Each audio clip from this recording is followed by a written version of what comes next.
Welcome, Wapping crew, guys, gals, ghouls, and otherworldly beings.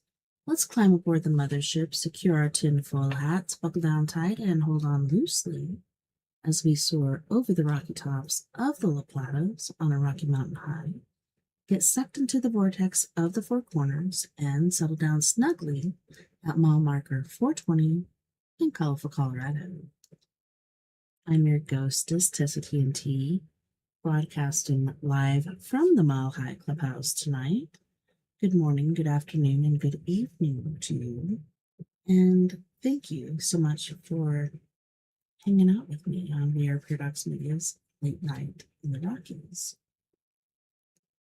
If you want to listen in your free time, whether you're working it or working out, feel free to look me up basically anywhere you listen to your broadcasts and podcasts, as well as Spreaker.com under We Are Paradox Media.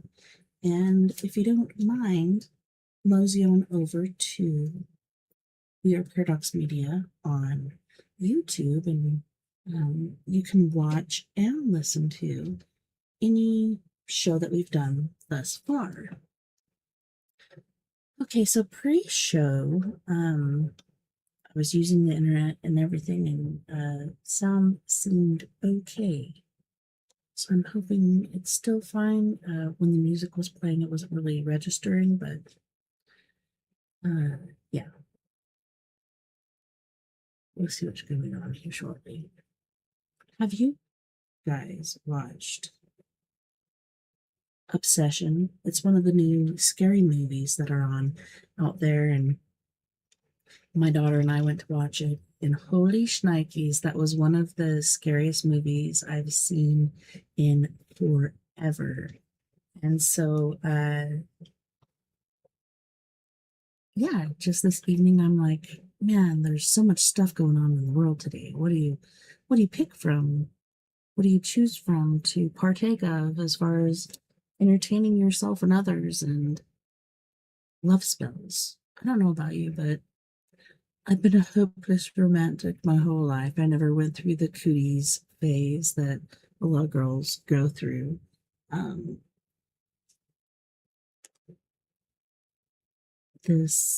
know. I never cast any spells or anything like that. I did, pray a lot for things and thank God for unanswered prayers, you know what I'm saying? But there are people that take certain things into their own hands and they don't quite realize what exactly the recall or recourse of their actions might be. So, I'm gonna get on into some TikToks. Love spells gone wrong. Very, very wrong. This has to be one of the most horrifying love spell stories that I've told. I don't know who needs to hear this, but don't do a love spell on that man. I am back with another spooky story. So the person who submitted this story claimed that they were a witch's niece. And growing up, she constantly saw a woman come back crying after obsession work went wrong. Now, she said this specific case really stuck with her because it was one of the few times her aunt genuinely tried to refuse the spell. So we're going to call this client Linda. So Linda was about 22 and she was dating this guy named, we're going to call him Marcus. At first he was charming, protective, and obsessed with her, but in a romantic way. Then their relationship slowly turned ugly. This perfect guy in this perfect relationship just started to go bad. He started accusing her of cheating out of nowhere, and he was just this angry man, like he would punch holes in the walls. And later in the relationship, their disagreements would turn physical. It was a domestic type of situation. Everybody was telling Linda to leave him. But instead, for some reason, she became terrified of losing him. She loved that man despite the abuse. So Linda was telling her friends about her relationship problems, and one of them told her about this woman who lives in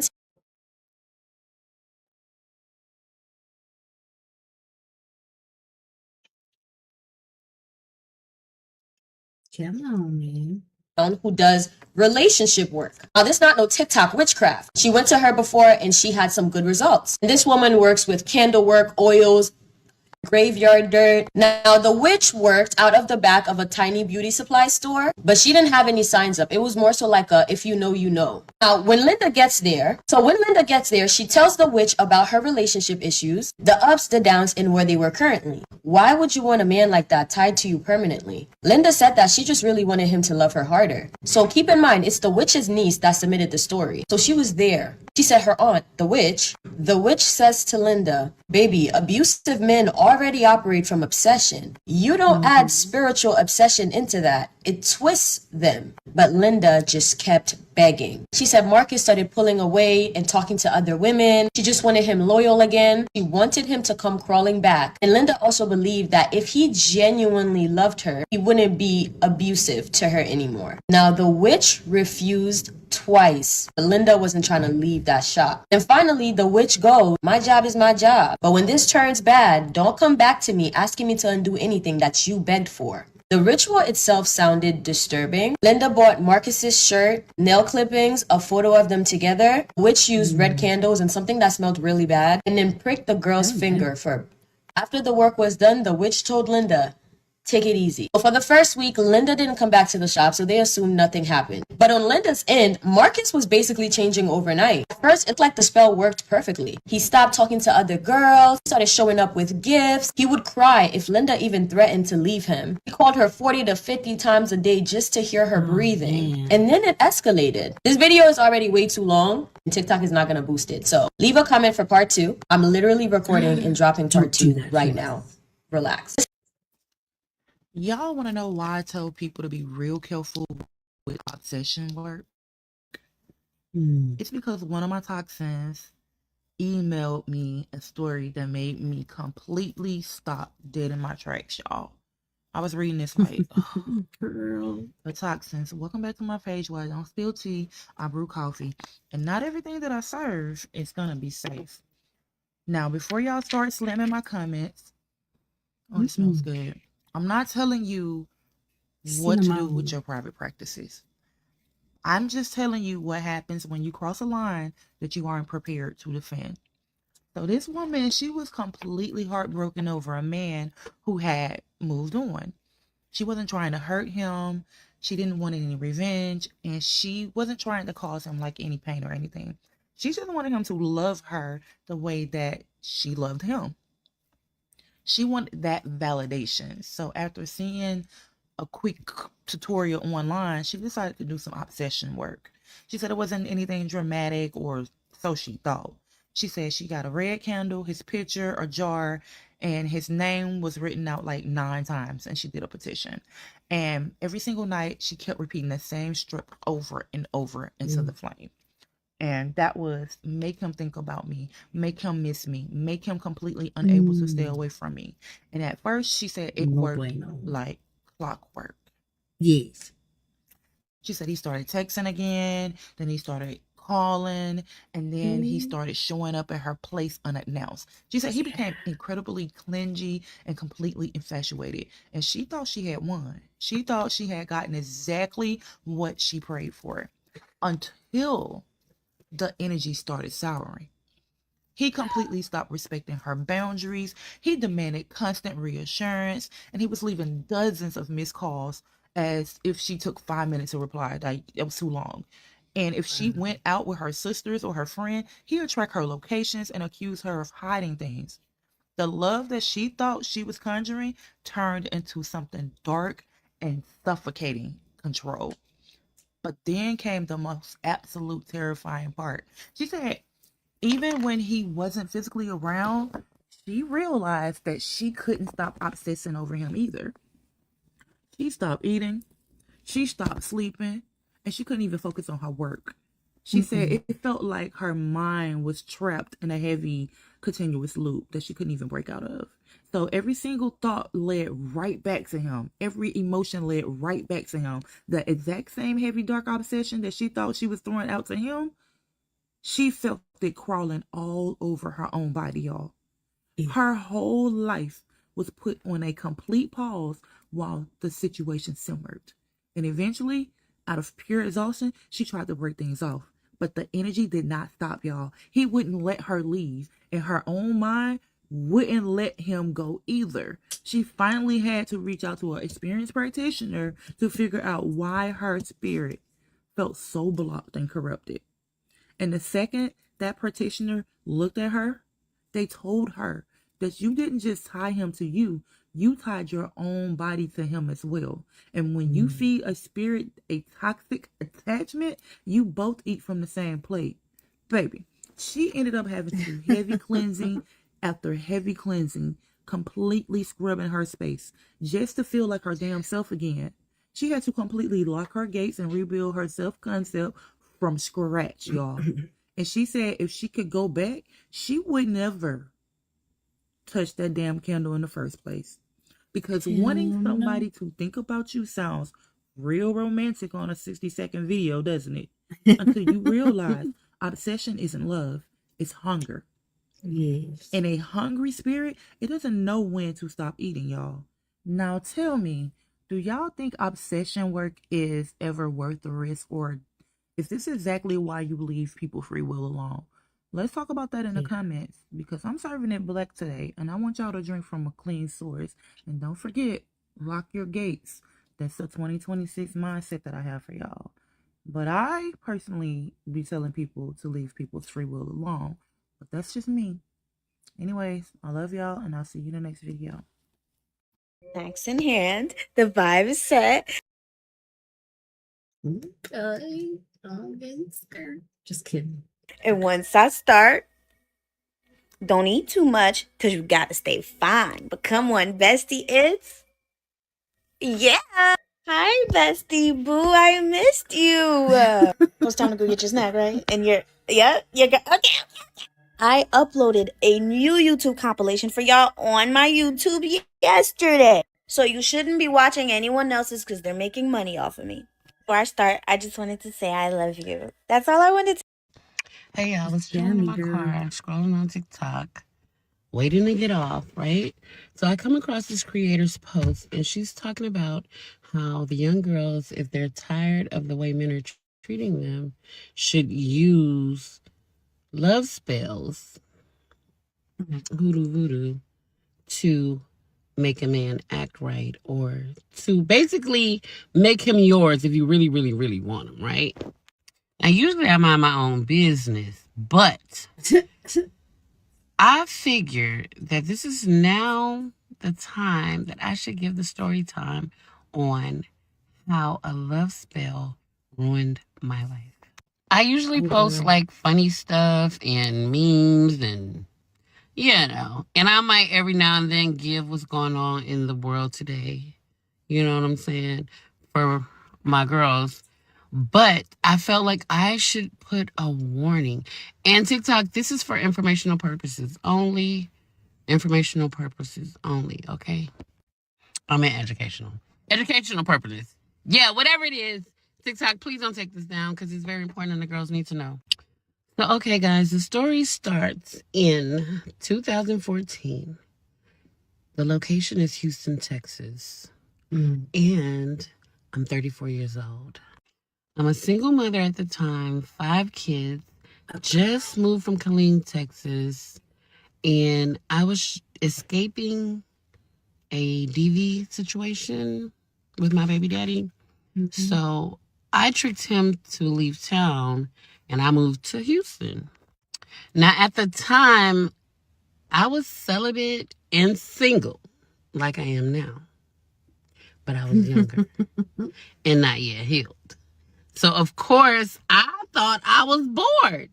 I had 2 jobs at the time. One working at a final expense life insurance company, getting leads for the brokers so that they can help our older generation get covered by life insurance. And the other job was at Texas Home Health, doing home health.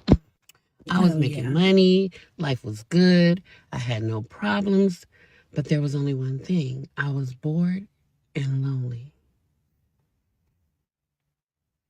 2 ingredients for disaster. Okay. I haven't thought about this in a long time, y'all, so I'm a little sensitive. But here we go. It was a Friday afternoon. I had just got off from my first job, headed to my second job. But at the time, I had just gotten out the streets, y'all. In my past, I'm not ashamed of my past. Just leave It's it where it lay. documented. I can't do nothing about it. I have some regrets about the decisions I made, but I can't do nothing. So I'm definitely not ashamed. Okay, definitely not ashamed. So at the time, I did not have a bank account for several reasons.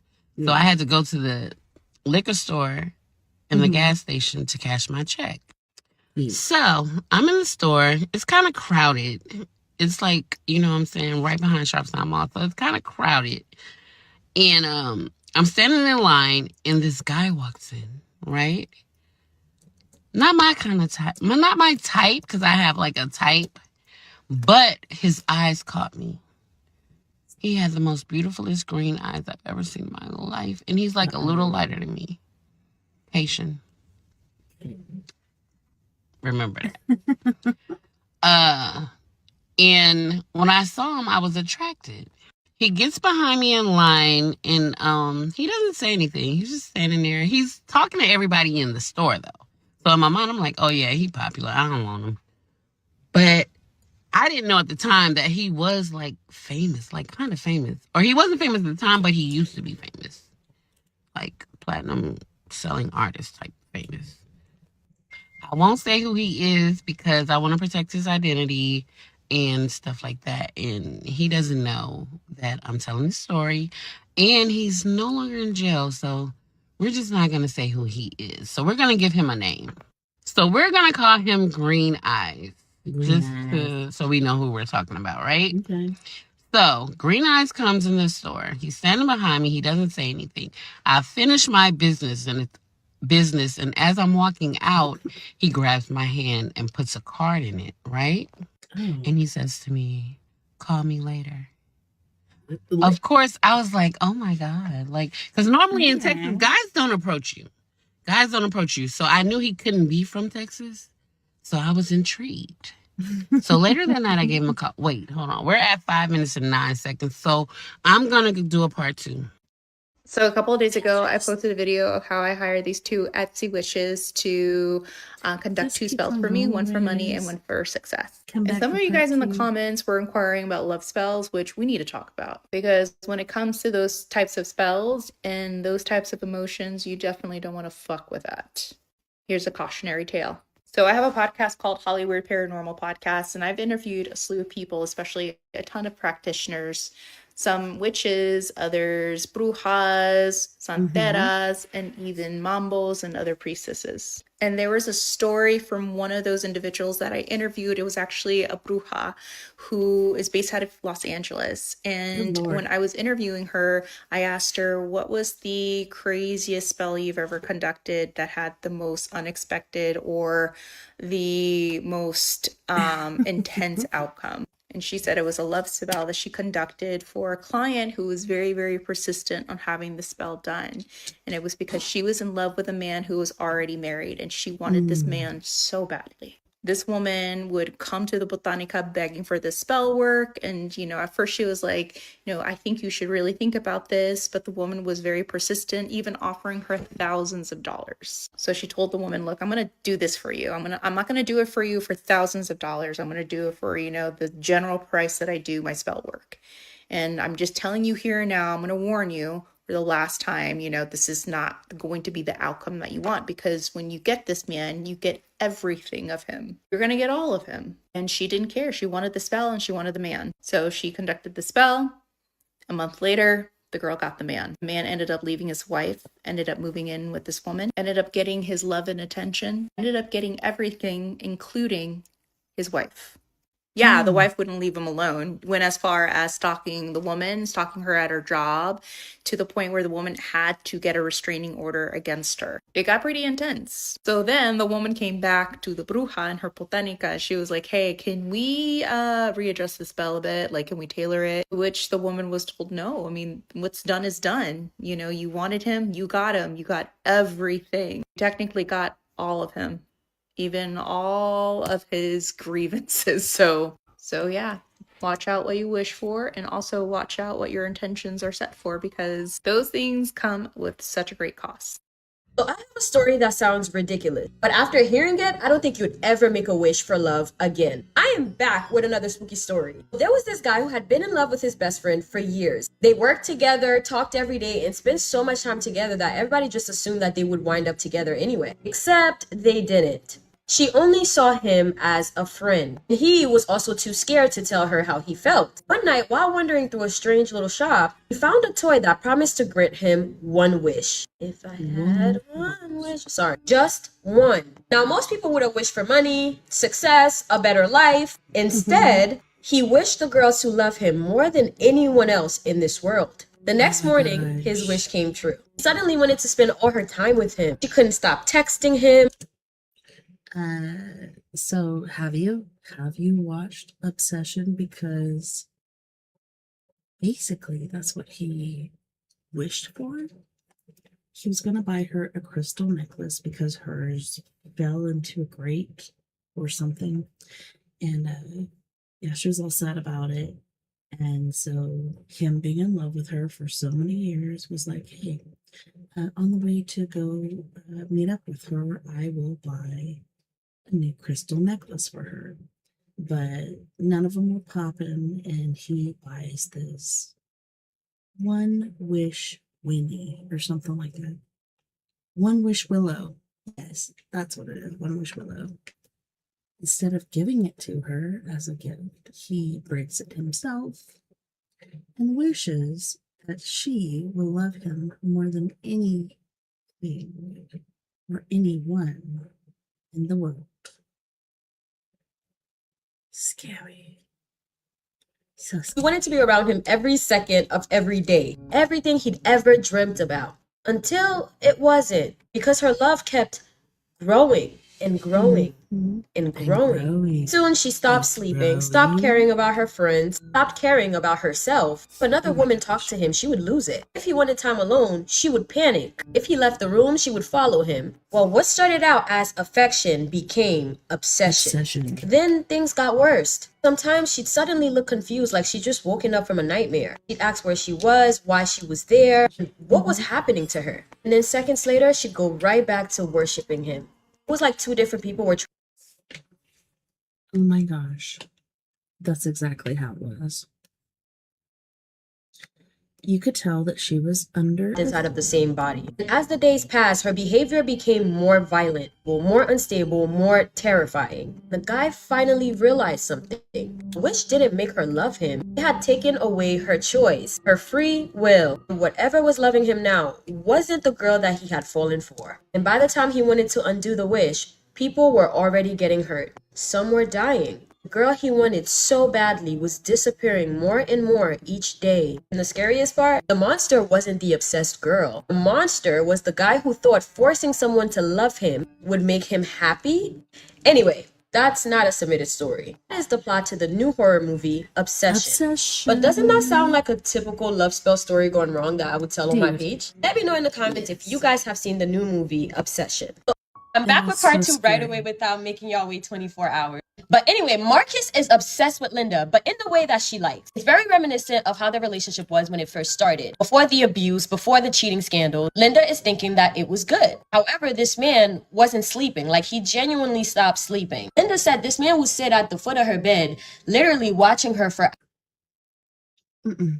Love spells gone wrong. Story time. This story is about me because I think he put a love spell on me. When I was 21, I became friends with this girl named Megan. She had a father named Mr. Jim, who was an absolute pig. He was disgusting. Mr. Jim hit on me and asked me out a million times, and I would always say no. Jim knew I had a boyfriend named Zach, who I was very committed to, but he didn't care. He would get an attitude. You could tell he didn't like being rejected because he was used to getting what he wanted. Her daddy was a known bootlegger around here, and if you wanted good wine or shine, you went to him. And he knew I was looking for a specific type of homemade wine, so he made it for me. 2 small little jars. I took it home and drank it. Now, I had this dream about Mr. Jim, and it's me and him having schmegs. And when I wake up, I'm like, why in the world would I dream that? I don't even like him like that. Ew. But the dreams about Jim continued, and they get a lot worse and more graphic. I tell Zach about it, and he's like, that's kind of weird. Like, it sort of bothered him, but he knew I couldn't control it. Well, then I start talking about Mr. Jim a lot. Like, we could be having a normal conversation. I'd say, I wonder if Mr. Jim would do that. I wonder if he likes that kind of food. I wonder what he's doing. Well, of course, Zach gets annoyed and said, I don't want you hanging out with them no more. And I said, you can't tell me what to do. I'll do what I want. And I keep telling myself, Alicia, you don't go after your friends' daddies. That's a no-no. You've never done that. What are you thinking? But I couldn't stop. Things were getting really weird. I start thinking we're soulmates, we're connected, we're meant to be together. And then all of a sudden, I wake up and all I can think about is Jim. I go over to Megan's house because I want to see her daddy. When I pull up, he's standing out in the front yard waiting on me. We hug and then we kiss. And when he kissed me, it felt like I took a pain pill. It was like straight euphoria. It felt like I had took some kind of drug. I really thought I had fallen in love with Mr. Jim. So Megan comes out and she's like, whoa, oh my gosh, what are you doing, daddy? Let her go. And he said, no, we want to be together. And she said, Alicia, what? And the way Megan looked at her dad with pure rage, she said, Daddy, you're not doing this to her. Leave her alone. And it felt like maybe they had been through this before. But I didn't care because all I could think about was him, holding him, kissing him, being with him, being his wife. Megan said, Alicia, what about Zach? I said, what about Zach? You can be with him. I don't want him. Megan said, you don't mean that. Alicia, you like Zach. What are you talking about? This ain't you. And I said, yes, it is. I love your daddy. And that feeling got a lot stronger, a lot faster, the more I was physically near him. She said, no, you don't. You hate my daddy. He's a pervert and a pig. Remember? Yeah. I said, I don't care. I really think you're just bothered by the fact that me and your father want to be together and I could be your stepmom. Y'all, I was talking crazy shit. I asked Megan, why was she being so jealous? Did she want to be with her daddy? Was she jealous of me? And she said, shut the hell up and get in the car. I'm taking you home. Y'all, I was bawling, crying, begging her to please let me be with her dad. I have to be with her dad. And she was like, get in the car. And then she put me in the car. And we left. A few minutes later, I apologized to her and said, as your new mother, I'm going to love you like my own child. I can't wait to be your stepmom. So she spent the night with me so I could not go back over there. And she kept saying, you can't sleep with him. Don't let that happen. I called Zach, break up with him and tell him, never loved him. Always loved Jim. Bye. All that night, I couldn't stop talking about her dad. Like, where is he at? What is he doing? Is he talking to someone? Is he married? Like, I was jealous over him. She starts asking me questions about when this started. I told her about the dreams, which all started the night he gave me that wine. That was when I had the first dream. Some of it is still a blur. I can't remember everything that happened, but I do remember Megan telling me that she was going to fix this. It's fuzzy, but throughout the night, she kept messing with my hair and my pillow. I don't know what she was doing because, like I said, I can't remember it. She said, I promise you, you're going to feel different in a few days. I said, no, I love your dad. I'm marrying that man. That night, I had one of the scariest night terrors I ever had, and it was of her father, Mr. Jim, coming up out of the ground,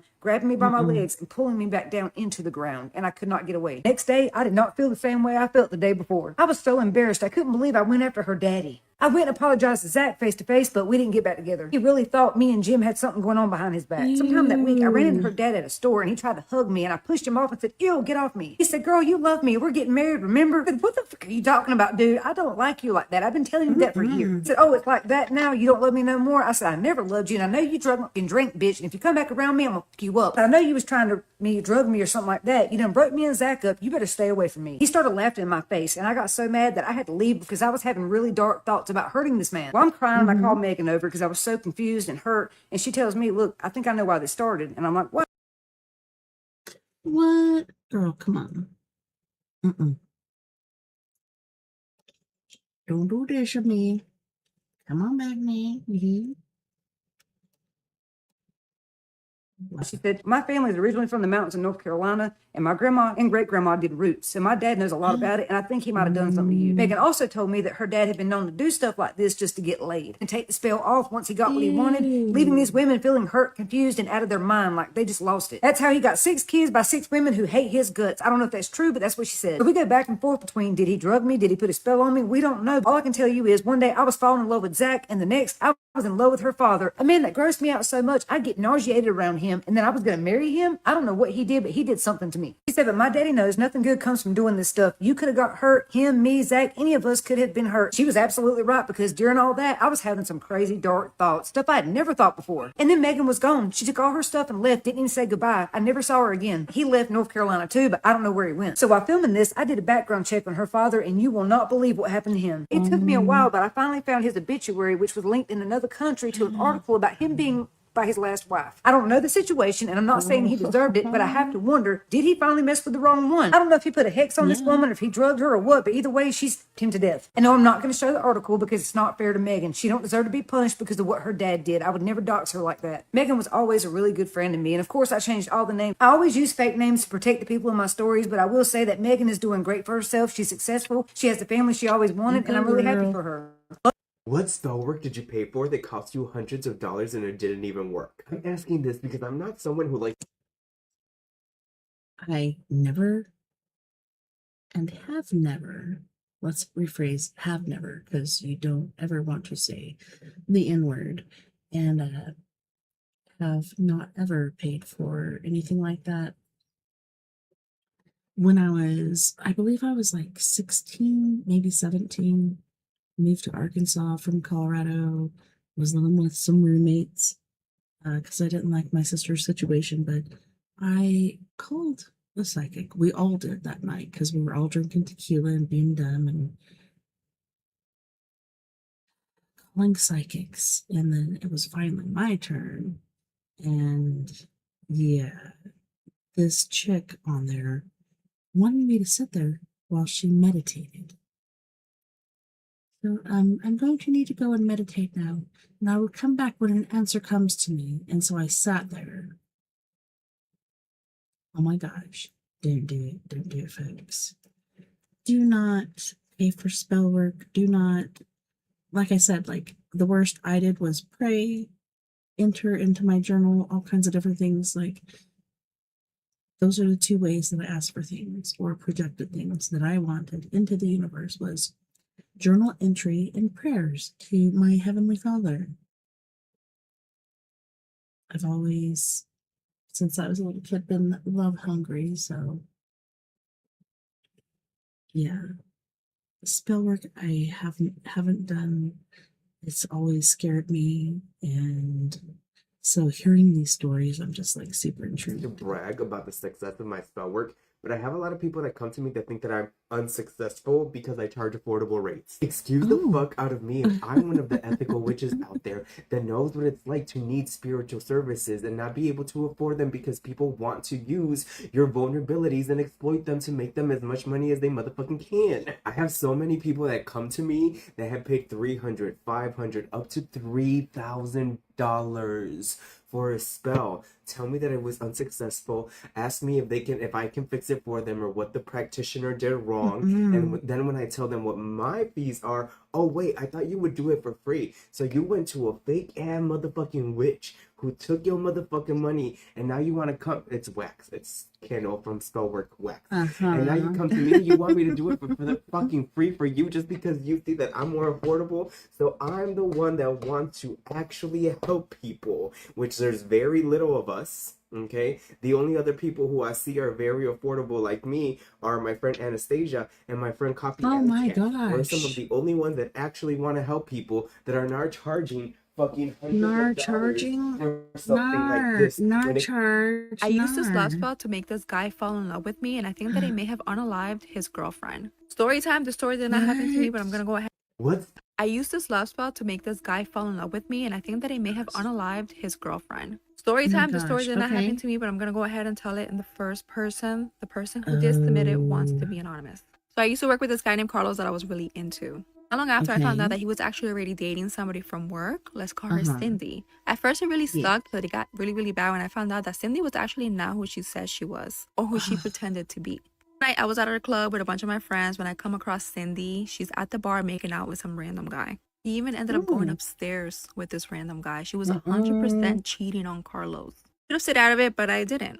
Coworker gave me the number of this woman who does rituals. She warned me that it would work, but there was one consequence that I didn't really take seriously at the time. Apparently, this ritual can only be done once, and it came with consequences. I really wanted him, so I didn't care. I went to see this woman and the place felt extremely weird. I can't really explain it, but it was just dark and off. She had me bring a picture of me and Carlos, and she used oils and candles and some prayers, and then And then why are you reading this right now?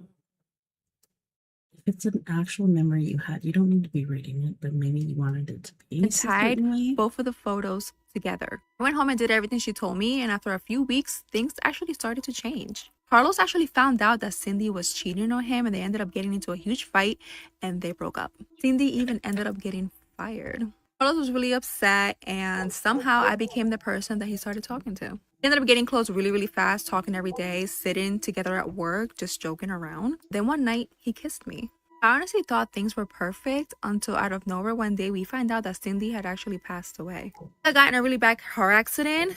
The way people described it, it was extremely bad, and that's when I started to feel like something wasn't right. I ignored it and tried to just focus on Carlos and I. I was even making plans of Carlos and I moving in together. Like, I wanted him to move into my apartment. But before I could even ask him, something else ended up happening. My mom had keys to my apartment, and one day she just randomly showed up when I was at work. She had found the photos that I used for the ritual, the ones that were tied together, and she ripped them apart. When I walked into my house, she was yelling at me saying that she didn't know what I was messing with and that I was wrong, that she didn't raise me that way to mess around with things that I shouldn't. After that, things started to change between Carlos and I. At extremely distant, like completely different, conversations fell off. He stopped acting the same around me. I panicked and I started to rush things, and I asked him to move in with me. He immediately told me no. After that, he just completely stopped talking to me, and it was awkward because we were still working together. Eventually, I found out he started seeing someone else from the same job. Things got so bad that I ended up having to quit that job because I couldn't stand seeing him with someone else right in front of my face. Yeah. A few months later, I started having sleep paralysis, and I would wake up where I couldn't move, like something was sitting on my chest, and I could feel breathing near me. Then I started hearing things in my apartment, like footsteps or someone saying my name. Then one night I saw her, Cindy, the girl that Carlos used to date. She was standing in the hallway right outside my room, just staring at me. I thought that I was imagining it, but it kept happening. Sometimes she'll be at the foot of my bed. The one time I woke up and she was right next to me. Her face didn't look normal. I honestly don't know how to explain it. Her face just looked off. Never says anything. She just stares. I swear every time it happens, she just keeps getting closer and closer to me. I tried going back to the woman that had initially done the love spell, and she completely refused to help me. She tells me to leave, that she had already warned me that the spell can only be done once, and once it's done and it's broken, there will be consequences. I tried praying. I had tried having a priest come bless my apartment, but nothing works. I barely sleep now. I keep the lights on all night, and I still feel like someone's there. I think that breaking that ritual must have like started something, or if anything, it at least made it worse. And that's where she ends her email. Again, love spells. Why? Why do you guys keep like stop messing with love spells? Your person will not need a love spell for them to love you. Your person will naturally and organically love you. Stop with the love spells. You are only literally hindering yourself from finding the actual person that's meant to be in your life. You don't want to inject something so artificial that it covers what can actually be. So, all right. Went through a full young life of being with one person. I left that person because it was an abusive relationship. I joined the military.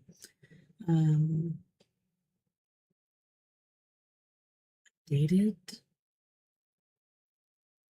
a little bit, not really dating, but just like hanging out on the weekends with a group of people. And then there's this one guy that I'd see during boot camp where we trained them to do the kitchen. I don't even remember them, but then I saw them again the very first day that we're all being injected into combat training. And then, yeah, dated after that and then didn't because if something's too good to be true, it must, that was kind of my line of thinking. But anyways, holy shit, trying to remember where I was going with this point. Let's see. Okay, so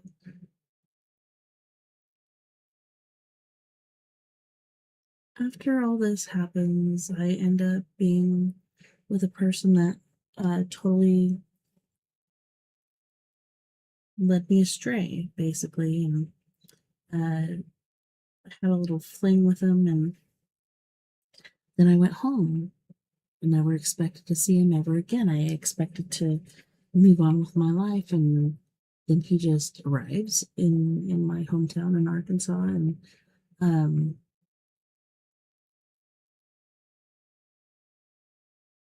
I don't know, it just totally messed everything up.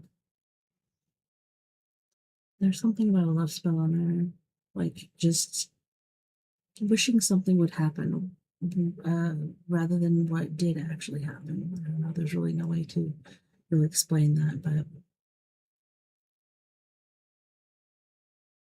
then I finally get to a point where I'm single, I have a child, and I chose to be a single parent instead of putting my child through such negativity, etc. And I was just flabbergasted that why am I still single, My daughter is this certain age, and I don't go out to bars or anything like that. I just go to work, go home, like do the things that I need to. And of course, it's hard to meet somebody like that, but I meet people because I do work with the public, and I've never had anybody want to date me. And I asked my boss at the time, I'm like, is there something wrong with me? Like, why has nobody wanted to date me? And he said the wisest words that I had ever heard at that point, which I live by still today. And it was the fact that you can't look to someone else to bring you happiness. You need to find happiness within yourself. You need to find love within yourself. Without loving yourself, you won't find love without. If you do, it won't be the love you want, and so on down the line. It really helped me out quite a bit. It was quite amazing. You don't want to find someone to complete you. You want to find someone that complements you, your soul, your energy, your love. Very important stuff, tell you what. Don't be doing any spells or black magic or nothing. That ain't good. By getting so stuck on a person. Okay, story time. So I had a client about a year and a half ago come to me saying that she wanted to bring her man back to her life. So I was like, okay, yeah, why not? I can do that for you. Done a little divination work. I advised her, I was like, probably shouldn't bring him back because I feel like there's pieces of the story that's missing, right? Mm-hmm. But she was dead set on it. She was going to do it. So I was like, okay, whatever. So, done the spell for her. I told her, be careful what you wish for because you always get what you want. It's a matter of time. You may not get exactly the way you like it, but you're going to get what you want. So, fast forward a little bit. 2 days after doing the spell, to bring her friend back to her sister dies. Mysteriously, her cancer came back and she ended up passing away. I felt bad. And she called me up crying, talking about this isn't what I asked for. And I'm like, I have nothing to do with that. She said she'll do anything, whatever the price is, she'll pay it. I had nothing to do with it. I said, well, did he reach out to you? And she was like, yeah, he reached out to me and he started to show me more attention. And this isn't how I wanted him to show me attention. And I'm like, well, the spell worked. You got what you asked for. So fast forward 3 months later. Then she comes back to me and tells me things are starting to go sour in their relationship. That she wants to put another spell on him, make him crave her more. And I advised her that I typically don't like doing obsession work because it can go dark pretty quickly. If you know, you know. Well, she insisted on doing it. So I said, okay. I said, just remember last time we had a tragic event that happened. Just be careful this time, you know, it may not turn out the way you want it. End up doing a spell for her. Things go dark. About a month later, she puts an air tag on his car. After she puts an air tag on his car, he goes and tries to trade his car in. He finds the air tag, goes ballistic, comes back home, turns into where the cops being called and all this other stuff. It's really sad. Moral of the story is, do not bring back negativity in your life. Sometimes people are meant to be separated and they're better off just being friends or better off not being together. Her situation went from her lusting after him, wanting him back into her life, to him end up becoming a domestic violence case. Oh, no. So one thing I would like to stress to people when y'all go and you try to get love work done, be very mindful about what you're asking. Yes, people will come back into your life. Yes, they will be there. But the question is, how did they treat you before they left? Were they cheating on you? Were they beating on you? Were they threatening you? Were they stealing from you? Just because we bring them back into your life does not mean we're going to change those characteristics. So just be careful what you wish for. Toxic. I'm back with a different story time today, and this one is about a love spell gone wrong. How many times have I told y'all to stop fucking with people for real? But welcome back to my page where I don't feel tea, I brew coffee, and not everything that I serve is gonna be. So this story was sent to me by a woman named Kayla, and she said that she almost didn't send it because she was still dealing with the aftermath of everything that went down. And Kayla told me that she was in love, y'all, and not the healthy kind. She said the kind where you keep forgiving things that you know you shouldn't, and the kind where you know that you're being played, but you still can't let that motherfucker go. But you still want these people anyways. So she said he would disappear for days, and then he would come back like nothing happened. He'd be hot one minute and cool the next. And every time he pulled away, she said it was like she felt herself losing control. And that was it. That's when she told one of her friends about it.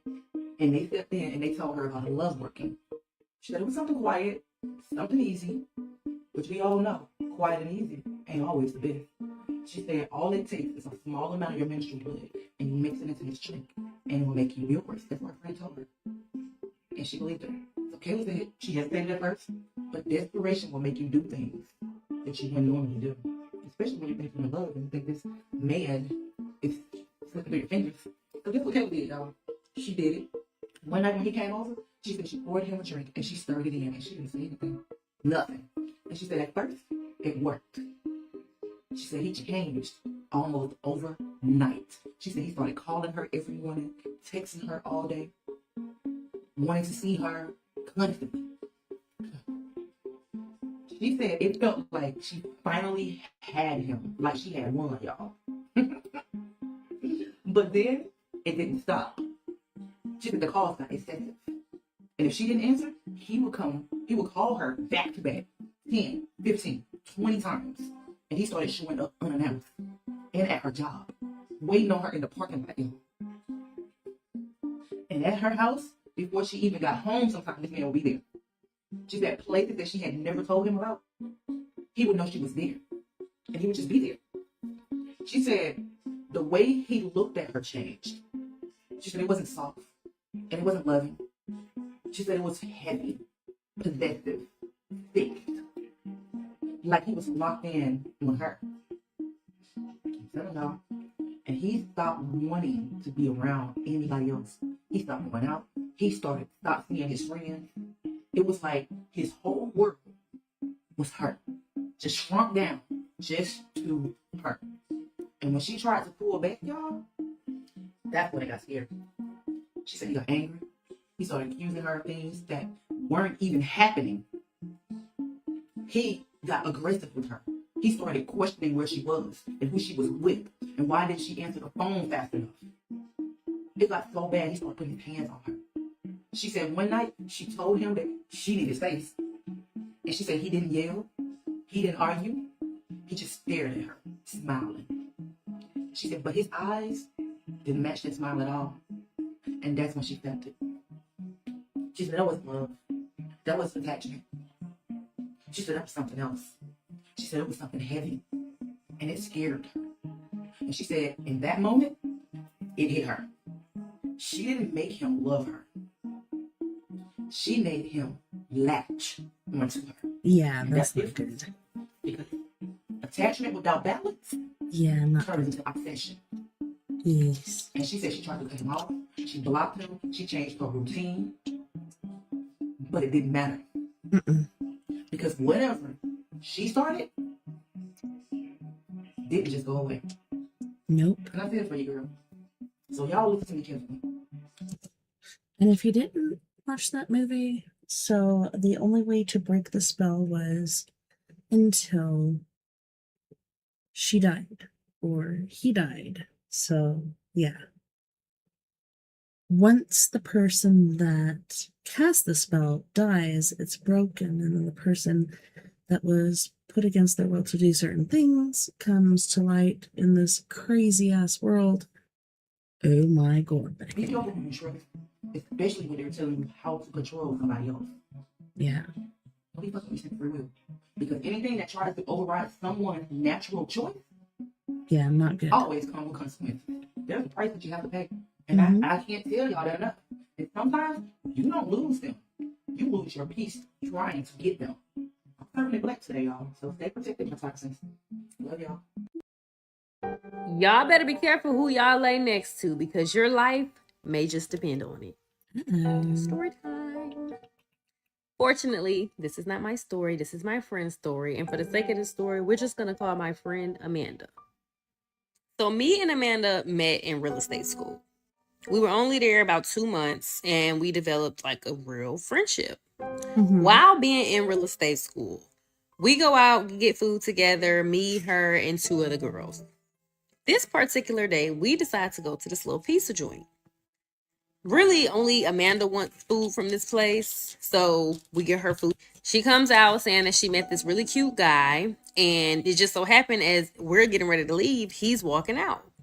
So it was like love at first sight. We all are in the car, kind of like, oh my God, you know, he even stepped with all of us in the car, so you knew he meant business. You know, telling her how beautiful she is and how he wants to take her out, you know, shooting his shot, coming correct. So, of course, they exchanged numbers and the rest is history. For the sake of the story, we're going to call old dude Greg. So, Greg is like a Spanish guy, probably about 6 feet tall, but he works and moves around a lot. The reason he was out here is because he has a son out here. So, occasionally he comes back and forth from Louisiana to Georgia when he's not traveling for work. Y'all, things just start moving really fast with Greg and Amanda. Amanda had just got out of a relationship, and here we are thinking that, you know, God has sent her knight in shining armor.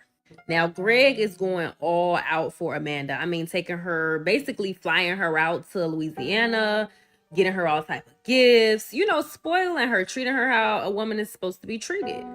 Now, because of Greg's job, he always would get a room whenever Amanda would come to Louisiana to see him. I'm like the investigator friend. So any news that I'm told, I'm always going to kind of do my research. I'm also the friend that you come to when you feel like you're tripping, and I give you confirmation that you're not. And I read cards. So let's just say I'm very intuitive. So me being me, Amanda is telling me everything that's going on. And of course, I'm rooting her on because what she came from versus the man that stepped in, it's like, okay, one man's trash is another man's treasure. And he doing the damn thing. But some of his stories and the things that she's telling me is not really making sense. So you make a lot of money, but yet y'all are starting to get serious. Fast forward to 6 months down the line, and he's still only getting rooms when you come and see him. That kind of raises a little red flag for me because it's like, do you have a house? Now, both Greg and Amanda are kind of in their 40s. So Amanda's naturally just going based off what he's telling her. One night, it was late at night, and he had to get up and go to work probably 2 or 3 hours. Amanda gets up, goes to the bathroom, but she feels like she's being watched. Now, if you from New Orleans, you from Louisiana, you already know kind of what get down out there. And her senses started kind of telling her like she's not alone. She feels like every move she makes is being calculated or accounted for. It's to the point where now she's spooked. She's paranoid. She can't sleep. All of a sudden, she starts to see shadows like dancing on the wall. And she knows at this point, she's not getting back up out the bed. I once did a love spell and it backfired so hard it humbled my craft. So I once did a love spell for an ex. Not to bring him back. No. I did a love spell so that this man would fall in love with someone else and he would stop orbiting my romantic life. Wow. And listen, younger me thought I was being so responsible, so mature, so spiritually evolved. Except the thing was, I wrote the vaguest petition known to mankind. Like, in all fairness, the spirits had nothing to work with. So here I am, lighting candles, burning my incense, putting my offerings down to the ancestors and being like, help a gay out. I thought I had it down. I thought it was going to be perfect. It was going to slap. It was going to slay.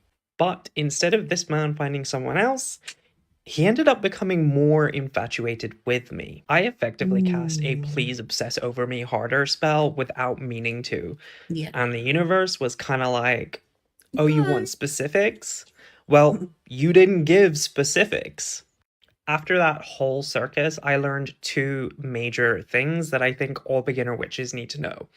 The first is that your petitions need to be specific. Spirits are not Google. They will not autofill. They will not autocorrect. And the second is that love magic is just not beginner friendly. It can be really unpredictable, and if you don't understand how it moves the energy, it can clap back. So yeah, learn from my chaos so you don't have to repeat it.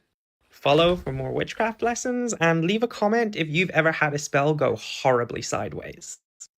The time my homegirl put a love spell on this dude I used to go to middle school with and high school with, part 1. So I'm gonna go ahead and give y'all a little backstory on this part right here. So we just gonna call my homegirl Tasha, and we gonna call the dude Rod. So I used to go to middle school and high school with your boy Rod, right? I ain't even gonna lie, he was a lame. He ain't never get girls, you know what I'm saying? Braces, you know what I'm saying? He was just a complete cornball. Years ago by, you know what I'm saying? I'm maybe 20, 21. And if you're from Tampa, you familiar with a place called Ybor City. It's pretty much a place where all the clubs at, you know what I'm saying? Script, you come visit, or you just want to hang out, you just go there and hang out. So, you know what I'm saying? Every now and then I go out there to hang out. I see him, we'll shake hands, you know what I'm saying? I wasn't really cool with Buddy like that, you feel me? But I knew him from school, so I would always shake his hand when I see him.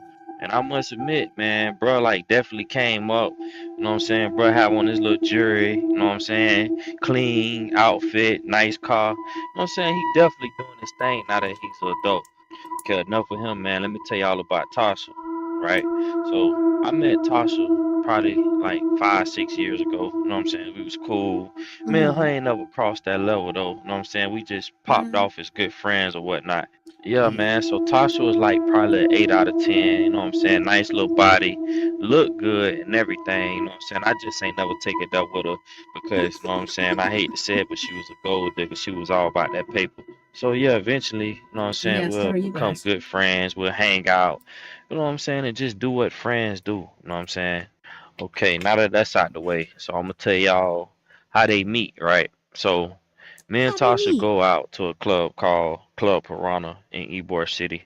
You know what I'm saying? I got my drink, man. I'm in that You got vibing, your turning drink up, out. Tasha and I turning up. You know what I'm saying? And it's just lit. You know what I'm saying? Like Piranha always been. I don't know how it be now, but it was Mm-hmm. just lit. So Hello, Rod walks Piranha. up I'm to about to me change while I'm with channels on Tasha, you. dap me up. You know what I'm saying? We chop it up for probably about a couple seconds. He walk off. And boom, this guy reminds me of a young Snoop Dogg, but more ignorant. Boom. Soon as he walk off, Tasha tap me like, dang, who that is? And you know Who what I'm that? saying? I Who pretty that? much said, oh, Who that's that? just, you Who know what I'm that? saying? That's my dog. You know what I'm saying? We went to school together, whoop de whoop. She was like, well, you need Whoop, to call him back over here and introduce whoop. me or whatnot. So I'm like, man, Uh-oh. I ain't your damn servant. Like, man, if you want to talk to him, go talk to him. You feel me? He just seen you with me, go holler at him. So I get the man, she tripping and go to turning back up, enjoying my night. You know what I'm saying? So bruh end up walking past again. This time I tapped him and was like, hey man, my homegirl say what's up. And he was like, damn, ain't she with you? I was like, nah, that's my homegirl, bro. So he was like, oh, cool, bet. So they go to talking or whatever, and they exchange numbers. But anyways, man, I'm finna go ahead and end part one.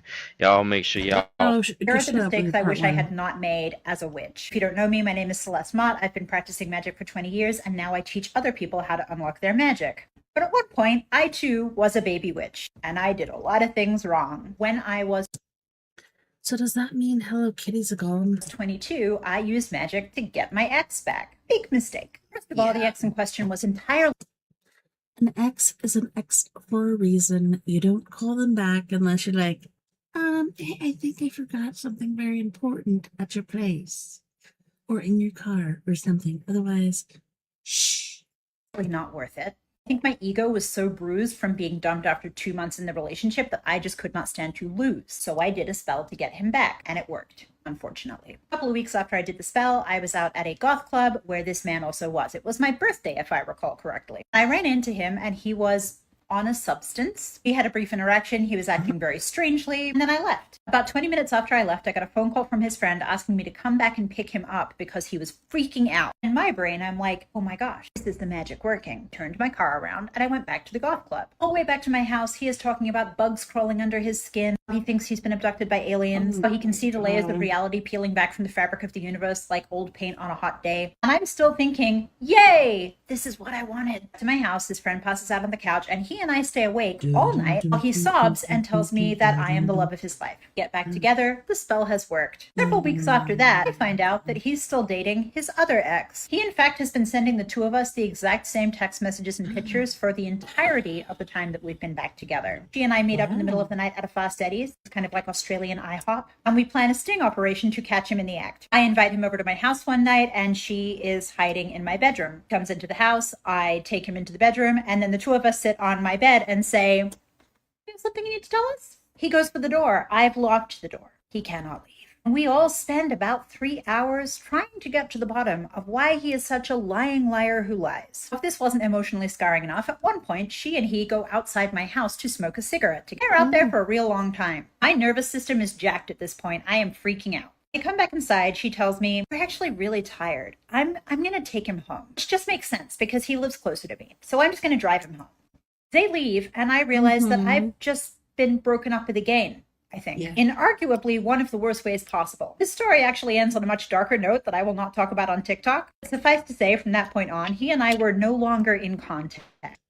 These are the consequences of doing a love spell on a person. I came across the story on here. It was actually in Spanish, so I'm going to go ahead and translate it to English, and I'll tag the original creator down here. So Gloria has been practicing witchcraft for the past 5 years, so much so that she has become very well known around her neighborhood, and she has a ton of clients. One day she was having a birthday party at her house, so she invited a bunch of her friends and a bunch of like her close neighbors. When she sees the girl that she didn't recognize enter her home, she assumed that this was probably one of her friends who had invited another friend. The girl goes up to her, introduces herself as Peggy, and tells Gloria that she needs her help. That she has fallen madly in love with this man that wants absolutely nothing to do with her. Gloria advised her against it and told her about all the consequences that come from love spells, that you can't mess with someone's free will. Peggy said that she didn't care, that whatever the consequences were, that she was willing to deal with it. The next day, Peggy went to Gloria's house and Peggy handed her a jar. In this jar, there was this white powder.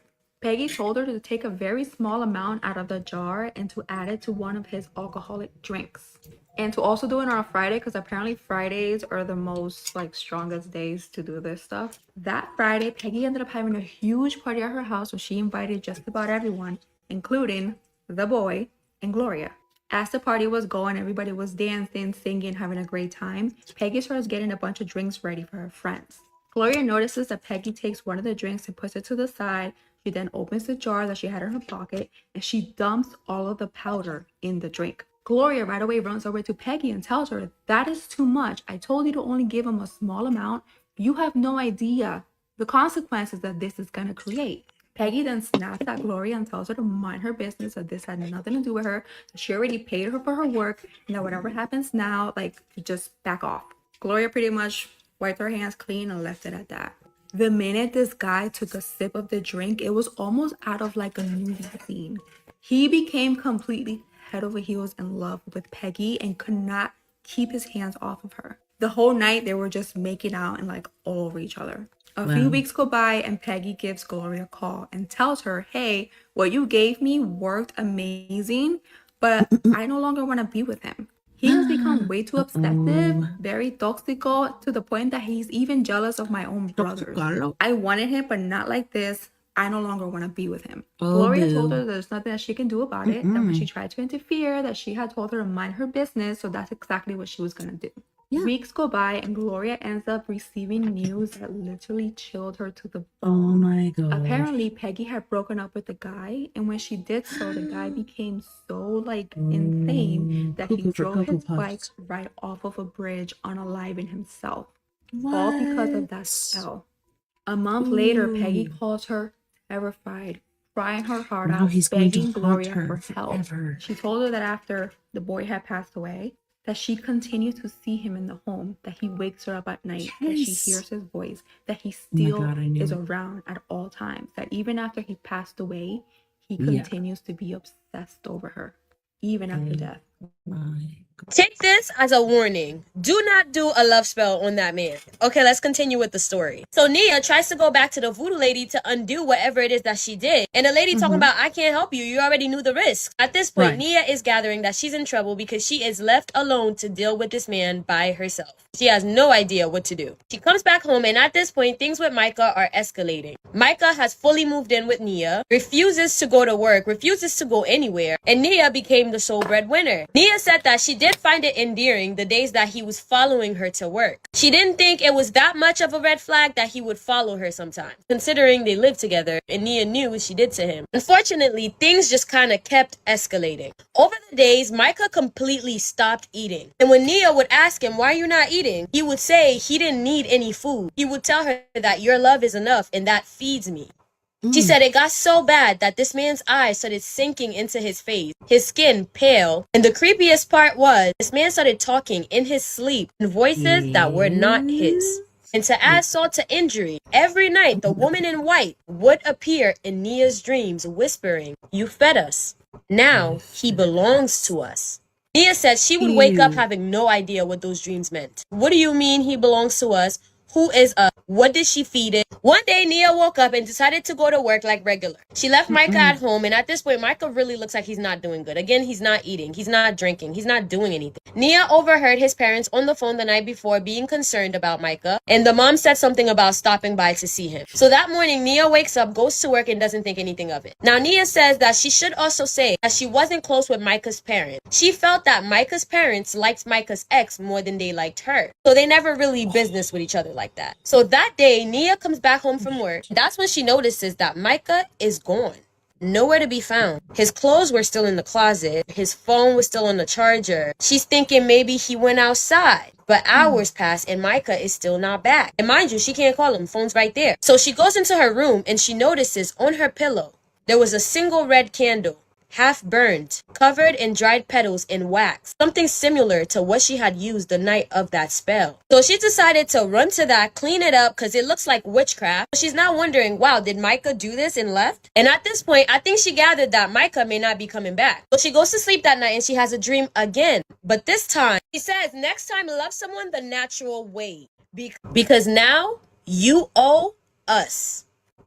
Nia said that months went by and Micah still didn't come back. She grew worried for him, but every single night, even till this night, she still dreams about the woman in white coming to collect something. And she says she always says every single time in the dream, next time, love someone the natural way. And months later, Nia would learn that Micah was actually rescued by his parents that day that she went to work. His parents came to the house knowing that there was some sort of witchcraft involved, took Micah, left the country, and went back home. It was his parents that left the candle and everything on her pillow. And she was told that if she wants to get rid of that scary lady in her dreams, the answers lie within Micah's parents, who, by the way, she has no means of getting in contact with. So she wants you guys to give her advice and help her. What should she do? Nia, I don't know. But if you guys have advice for Nia, leave it in the comments. And y'all, the competition is getting stiff. I was holding down the #1 spot in my group for so long. Somebody came and swooped it up right from under me. Make sure you are voting for your favorite Haitian homegirl for the Caribbean Music Award so I can be the award presenter. I know I'm gonna vlog it and it's gonna be a vibe. Okay, now pay attention because this is how you vote. The link tree is right there. You're gonna click that. Then you're gonna click this.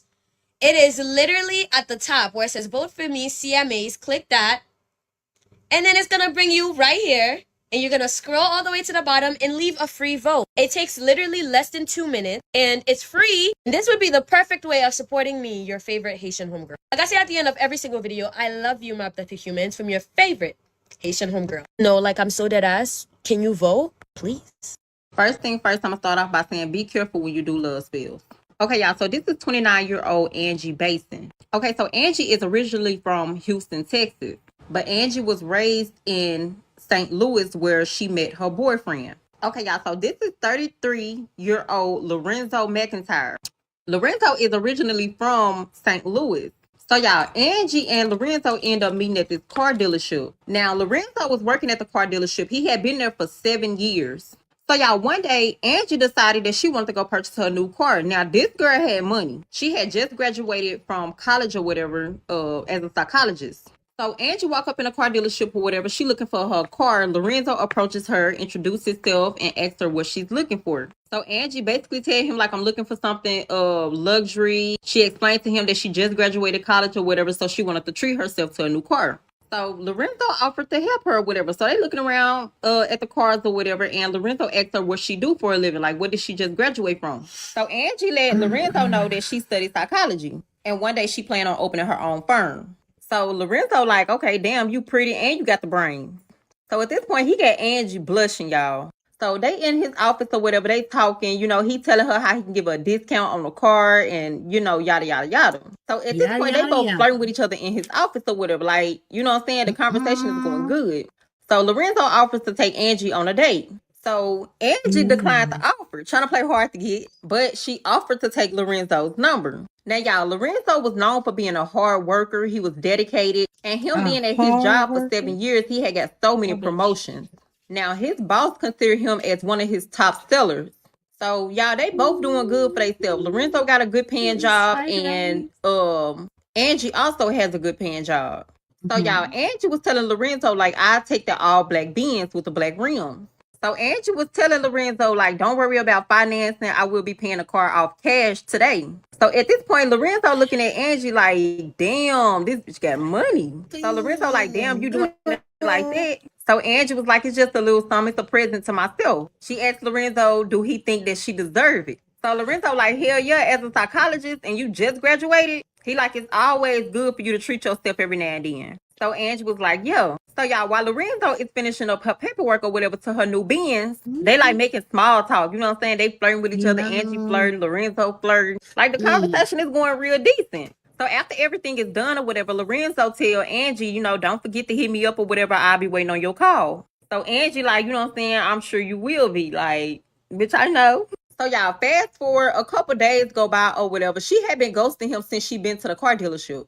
So around that 4th or 5th day, she ended up reaching out to him. Lorenzo offered again to take her on a date. This time she was willing to go on a date with Lorenzo.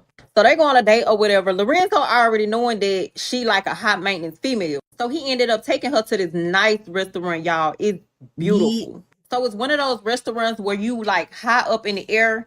And then like you're in a ball and you're spinning. You know what I'm saying? Like the dinner tables and stuff like that. Like It's this ball spinning. You not spinning, but it's this ball around y'all just spinning. Y'all, it's a very nice restaurant. So at this point, Lorenzo feeling like he needs to impress Angie because he don't want Angie to feel like, you know what I'm saying, he coming off as a man that ain't got money when he know he got money. So y'all, Angie was impressed. Angie like, okay, I see you. So Lorenzo like, yeah, I gotta do something special. Like, I feel like me and you will be a good match. So Angie acting like she don't know what the fuck Lorenzo was talking about. Like, what you mean we'll be a good match? So Lorenzo tell Angie straight up, like, I see you being mine one day. So Angie, being how she is with a straight face, she like, really? So y'all, Lorenzo like, yeah. So fast forward, y'all, they having a good night. Like, everything is going great. Angie feeling the day. Lorenzo feeling Angie. So y'all, fast forward a couple weeks. At this point, they have been talking for a couple weeks. Weeks turned into months. Months turned into a year. So after a year and a month or whatever, Lorenzo asked Angie if she would be his girlfriend. So y'all, at this time or whatever, Angie said yes because they had built a bond or whatever. You know what I'm saying? They was real close with each other. They felt like they knew each other in order to establish a relationship. So by them had been talking for a year, it really didn't take no time for them to move in with each other. So y'all, at the time, Angie had her own place, and so did Lorenzo. So instead of them moving into one another's spot or whatever, they agreed to purchase a home together. So y'all, they end up agreeing to move out in the country. And y'all, they had this big, beautiful, nice brick house. Like, it was a nice house. So here it is. They done moved into their house or whatever. They getting settled. Angie getting settled. And Lorenzo was getting settled. So y'all, later on down the line or whatever, at some point they end up talking about having kids. Angie also mentioned marriage to Lorenzo. Now, Lorenzo was okay with the marriage and stuff like that. He felt like, you know what I'm saying, he was up in age to where he was able to settle down and commit. But as far as like the kids and stuff, he wasn't really feeling it. Now, that was a big problem for Angie because Angie always dreamed of having a family of her own. So Lorenzo was basically telling Angie, like, let's not push it. Let's not force it. Like, if it happened, it happened. If it don't, then, you know, we're not going to take like extra precautions and stuff like that just to have a baby. So Angie agreed. She agreed that when it's God's timing, then, you know what I'm saying, they would have a baby together. So fast forward, y'all, everything in their relationship is going good. Now, like I told y'all, Angie is originally from Houston, Texas. What? So behind in Houston, she left her best friend, which is Amani. This is Amani Glover. Amani is older than Angie, but just a year. So she 30 years old. So Angie would call Amani and tell Amani, you know what I'm saying, what's going on. She always kept up with the latest news on what was going on in her life. I mean, of course, Amani was her best friend. So Amani basically telling Angie how proud she is. You know, she feel like she accomplished what she always dreamed to accomplish. Now, when I say Amani was a best friend to Angie, wouldn't shit slide past Amani. Like, if Amani was the type of person, like, she could read you. She was one of them type of bitches that'll read the room. So Angie offered Amani to come down there and meet Lorenzo. So Amani paid for her plane ticket or whatever to come down there where she at. So Amani was like, you know what I'm saying, I feel like this would be a trip for me and your mom. That way your mom can meet Lorenzo too and see what she thinks. Now, Angie and her mama, they wasn't really close, but they had a relationship. So this is Angie's mom, Taylor. Now, y'all, I know Taylor look young, but Taylor is 54 years old. Taylor is also one of them hot maintenance ass females. Like, she keep her hair did. She keep her nails did. She always working the finest of the finest. Now, Angie's mom ended up serving, I think, like 15 years in the military. So Taylor was not the one that raised Angie, but she was involved in Angie's life. She would send money, she would call, write letters, she would do anything that she could to like connect with her daughter. But it's nothing like having your mama there physically. So this is Taylor's mom, Joy. Joy is the one that raised Angie. Now, as y'all can tell, Joy was a witch. And she was a witch that had years and years and years of experience. This woman is 92 years old. She studied witchcraft all her life, basically. Now, Taylor and her mom, Joy, they did not have a good relationship because Joy felt like, you know, Taylor left Angie at a young age. You know what I'm saying? She could have waited to go to the army, you know, at least till she was able to understand. So Joy blamed Taylor for that. So every time, y'all, they would have like little words and stuff like that, but they would try to come together for Angie's sake because Angie didn't like when they fought. Now, this is Lorenzo's lawyer, and this is the judge. Y'all comment part 2 if y'all want to know how he ended up here. Try not to wander off too much. Don't let your fears control you. Smacked you down cause he said you was too tall. Alright.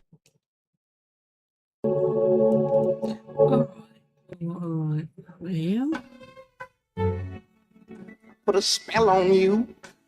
Thank you, Mom.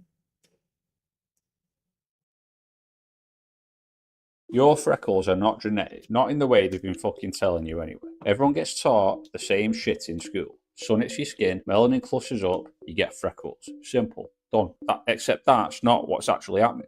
Freckles aren't caused by the sun. They're revealed by it. They were already there, sitting dormant in your skin, waiting. The UV light doesn't create them, it just switches them on. There are people who've had freckles appear on the palms of their hands, the soles of their feet, places that have never once seen fucking sunlight. Doctors call them phenotypic anomaly. That's medical for we don't have a fucking clue what's going on here. The gene linked to freckles is called MC1R. It's the same gene that controls pain sensitivity, the same gene that influences how your brain processes adrenaline, and the same gene that in a 2007 study out of Copenhagen was found to be significantly more active in people who reported recurring sleep paralysis. Not just a little more active, 3 times more active. Sleep paralysis, the thing where you wake up and can't move and there's something in the fucking room with you. That thing connected to freckles. The researchers buried the finding in the footnotes, didn't follow it up. No funding was allocated to investigate it further. The lead author retired the following year and the study was never replicated. But here's what makes my fucking skin crawl. In 1987, a dermatologist named Dr. Petra Voss in Zurich catalogued 112 patients who all reported the same thing. Their freckles would visibly darken in the 48 hours before a major traumatic event in their life. Death of a loved one, a car crash, a violent encounter. 48 hours before. Every single fucking time. She called it melanin anticipatory response. Her colleagues called her a fucking lunatic and her funding was pulled. And then Dr. Petra Voss disappeared from medical records entirely. There's no record of a death, no record of retirement, no record of her publishing anything after 1989. She just stops existing in the academic record like someone went through and deleted her. But her patient files still exist, photocopied, passed around in certain circles,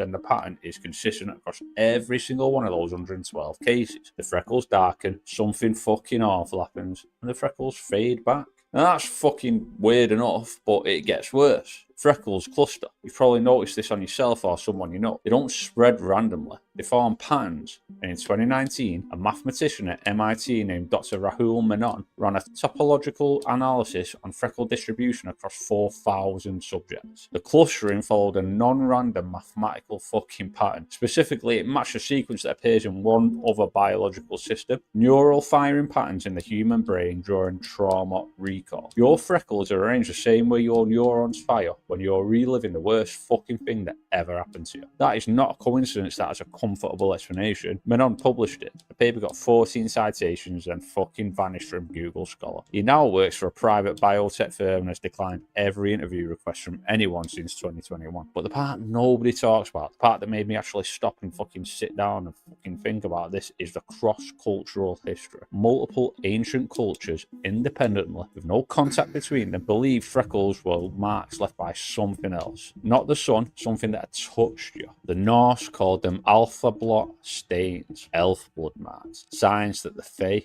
pressed their fingers into your skin before you were born. In certain regions of feudal Japan, heavy freckling was considered evidence of possession. In pre-colonial West African spiritual tradition, freckled children were believed to carry a second soul that hadn't fully detached from wherever it fucking came from. 3 civilizations, same belief, and no way they could have fucking talked to each other. And there's one more thing, something found in those patient files from Zurich. Every one of the 112 patients, every single fucking one of them, reported the same recurring dream. Standing in a field, it's dark. There's something at the edge of the field they can't quite see, and they always wake up before it reaches them. Same field, same darkness, same thing at the edge. People who have never fucking met, people from different countries, different backgrounds, different ages, all dream the same fucking thing. All of them, without exception, heavily freckled. There's no scientific fucking framework that accounts for this. You can't explain shared dream content through genetics. You can't explain it through psychology. The closest model anyone's ever tried is Jung's collective unconscious. The idea that there's a layer of human experience underneath individual memory that we all share access to. But Jung never claimed it could be switched on by a fucking gene. MC1R might not just be a pigmentation marker. It might be an access point, a frequency, something that tunes certain people into a channel the rest of us can't fucking hear. The freckles might not be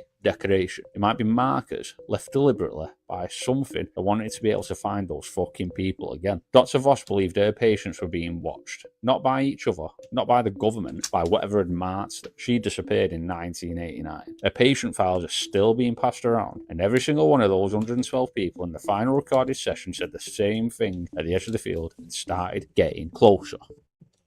Hello. Hi, Sebastian. Speaking. This is Nathan Geriatrica from Assisted Living. Your mother seems to be doing very well living here. Oh, well, that's good to hear. Yeah. Is everything okay?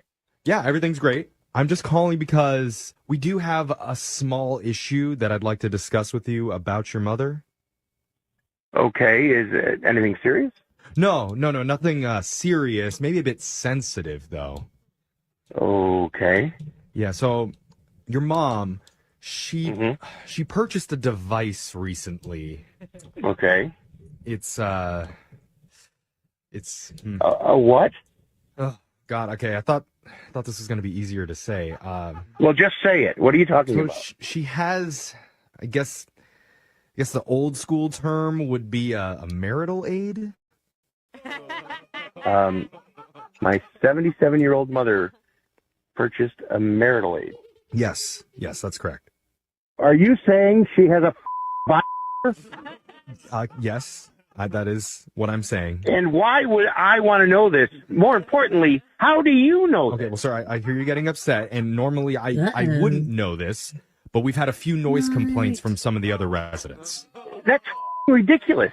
You know, it makes a certain kind of noise, and we're getting a lot of residents complaining, saying it's waking them up in the middle of the night. I mean, I have to tell you right now, I can't believe we're even having this conversation. Okay, Sebastian, trust me, I don't want to have this conversation either, but please... Well, then what did you call me for? I'm just saying, relax. We investigated this, and... Wait, you investigated the... What are you talking about? It's, for some reason, the model that she has, I guess... I want to hear this. It's like a dustbuster, but with afterburners attached to it.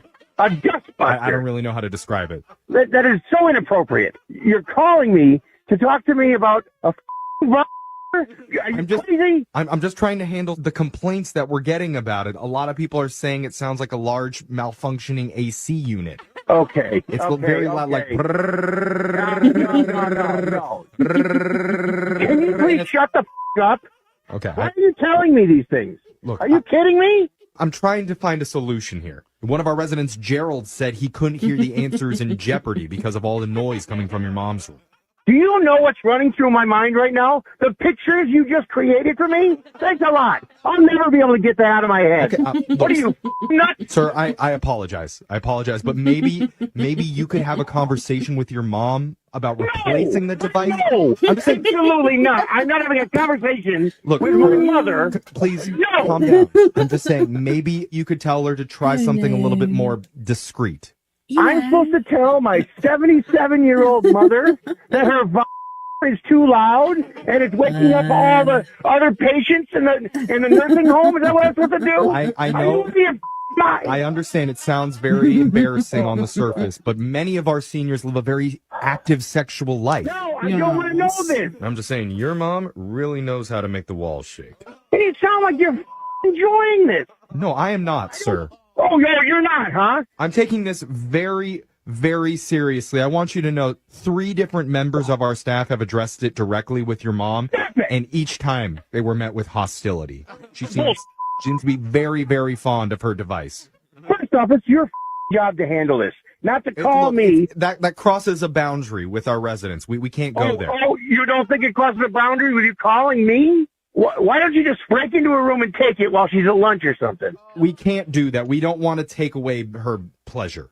No, I'm just saying she took some time in knitting class to make a koozie for it. Just stop stop. She cares Oh my very, very God. much about this device. This is the most disgusting. Just deal with it. I don't want to know. All right. Well, look, if you don't want to handle this, maybe your sister Anne could have a conversation with her. Don't you dare call my sister and then tell her anything about this. Okay. She would not understand. I don't. Look, I didn't even have to do What, are you that. crazy? Anne is the one who called me because she wanted to set you up for this prank phone call. She did what? Yeah, she set you up for this prank because my name's actually Jeff from the radio show Brooke and Jeffrey in the Morning, and we're doing a phone tap on you, Are Sebastian. you kidding me? Yeah, I'm serious, man. Anne set you up for this. Oh my God. Yeah, dude, I'm so sorry I got you so worked up there, but you were really freaking out. It was kind of funny. Funny? Yeah. Funny for you, but you're talking about my mom in a here. Are you kidding me? Are you saying that you don't want your mother to have pleasure? Let's talk about your mom in a here. Oh, yeah. No, I bought hers for her. Oh, God, don't even start. Oh, God. Something very big is happening in Egypt right now, and I need you to understand why it matters beyond just archaeology. So in November 2025, Zahi Hawass, Egypt's most prominent archaeologist, announced that a hidden 30-meter corridor has been discovered inside of the Great Pyramid of Khufu using scanning technology, and robots have reached a sealed stone door at the end of it. That door has not been opened in 4,500 years. When it opens, Hawass says it will rewrite history. I believe him, but not for the reasons that he thinks. Let me explain what Egypt actually is. The ancients and the ancient Egyptians were not primitive people who got lucky building large stones. They were consciousness architects, okay? They understood that human civilization moves in cycles, that there would be periods of forgetting and periods of remembering. They built accordingly. The pyramids, the Sphinx, the sacred geometry that's encoded into the entire Giza complex. These are not just monuments. They function as time lock devices, okay? Certain chambers were sealed. Certain information was encoded in ways that could only really be decoded when human consciousness was ready for it, and when they reached a specific threshold. It wasn't a date, it was a frequency, a level of coherence. That's why the dates have always been off. But these ancients understood this. And if you can encode information in geometry and in field resonance rather than just in writing, that information will survive. And it cannot be burned like the Library of Alexandria.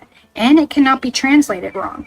It waits until the field conditions are right and wait for it to be perceived. We are at that threshold now. And I don't think it's a coincidence that this corridor is being opened in 2026. Here is what my research team has been working on for years. We have been mapping sacred geometry across ancient sites using a very precise mathematical constant, specifically the golden ratio and what we're calling the etheric ratio. It's a statistical significance of the patterns that we found is very extraordinary. Egypt is not random, okay? The placement, the geometry, the astronomical alignments, they encode a very coherent mathematical system. One of our researchers, Brad of Arc, spent 40 days in a dedicated fast and in meditation. And during that time, he got very specific information about a second Sphinx, okay? Way before any of this was ever released. And he documented this before anyone had published anything about a second Sphinx. That information has since been cross-verified against documented research that is now being discovered. This is what I mean when I say Egypt reveals itself to those who are paying attention, right, at the field level. And here is the thing that I keep noticing in my work. Every single person that I've ever done a reading for has deep ties to Egypt. Not vague past life feelings, specific memories, specific roles, specific information that arrives without prompting anybody. And a mathematician who remembers the geometry, a healer who remembers the temple protocols, a navigator who remembers the astronomical alignment and calculations. That is what's happening here. We all go back there, not as a metaphor, but as actual memory. The Egyptians knew that this would happen, and they knew that at a certain point in our human evolution that enough people would remember, enough to understand what had been sealed and why. The time lock is not arbitrary. It was set for a specific moment of readiness. I think we are in that moment right now. The membrane is thinner than it has been in thousands of years. Disclosure is accelerating, and ancient information is surfacing through multiple independent channels at the same time. And a sealed door randomly inside the Great Pyramid is about to be opened for the first time because Zahid Hawass does not want to be wrong when all of this happens. Pay attention to what gets found when that door opens, and pay attention to what you personally remember when it does. Because Egypt is not just a place out there, it is in you. And that you is being unlocked.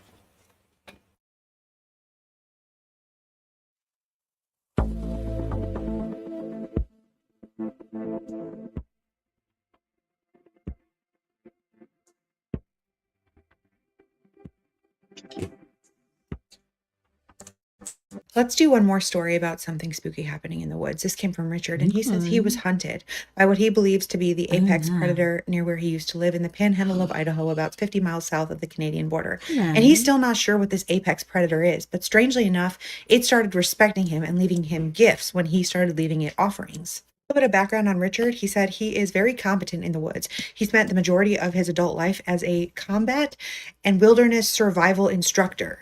Also been an outfitter and avid backpacker, spending weeks at a time in the woods. Been a wilderness hunting and fishing fly guide, and spent the majority of his life in the backcountry of several Pacific Northwest states and California. And all of that is just a lot of words to describe the way that Richard thinks. He said he has always laughed anytime people tell him about creepy or unexplained things that happened in the woods, because he can always find a logical explanation. He said he's heard about every cryptid and urban legend that exists in those woods, and he can find a natural cause for all of those stories. For example, if you've never heard a red fox's call and you hear it without knowing what you're listening to, it will turn your blood cold. He said, look it up. Still has no explanation for what he encountered when he moved to an off-grid homestead with his family a few years ago.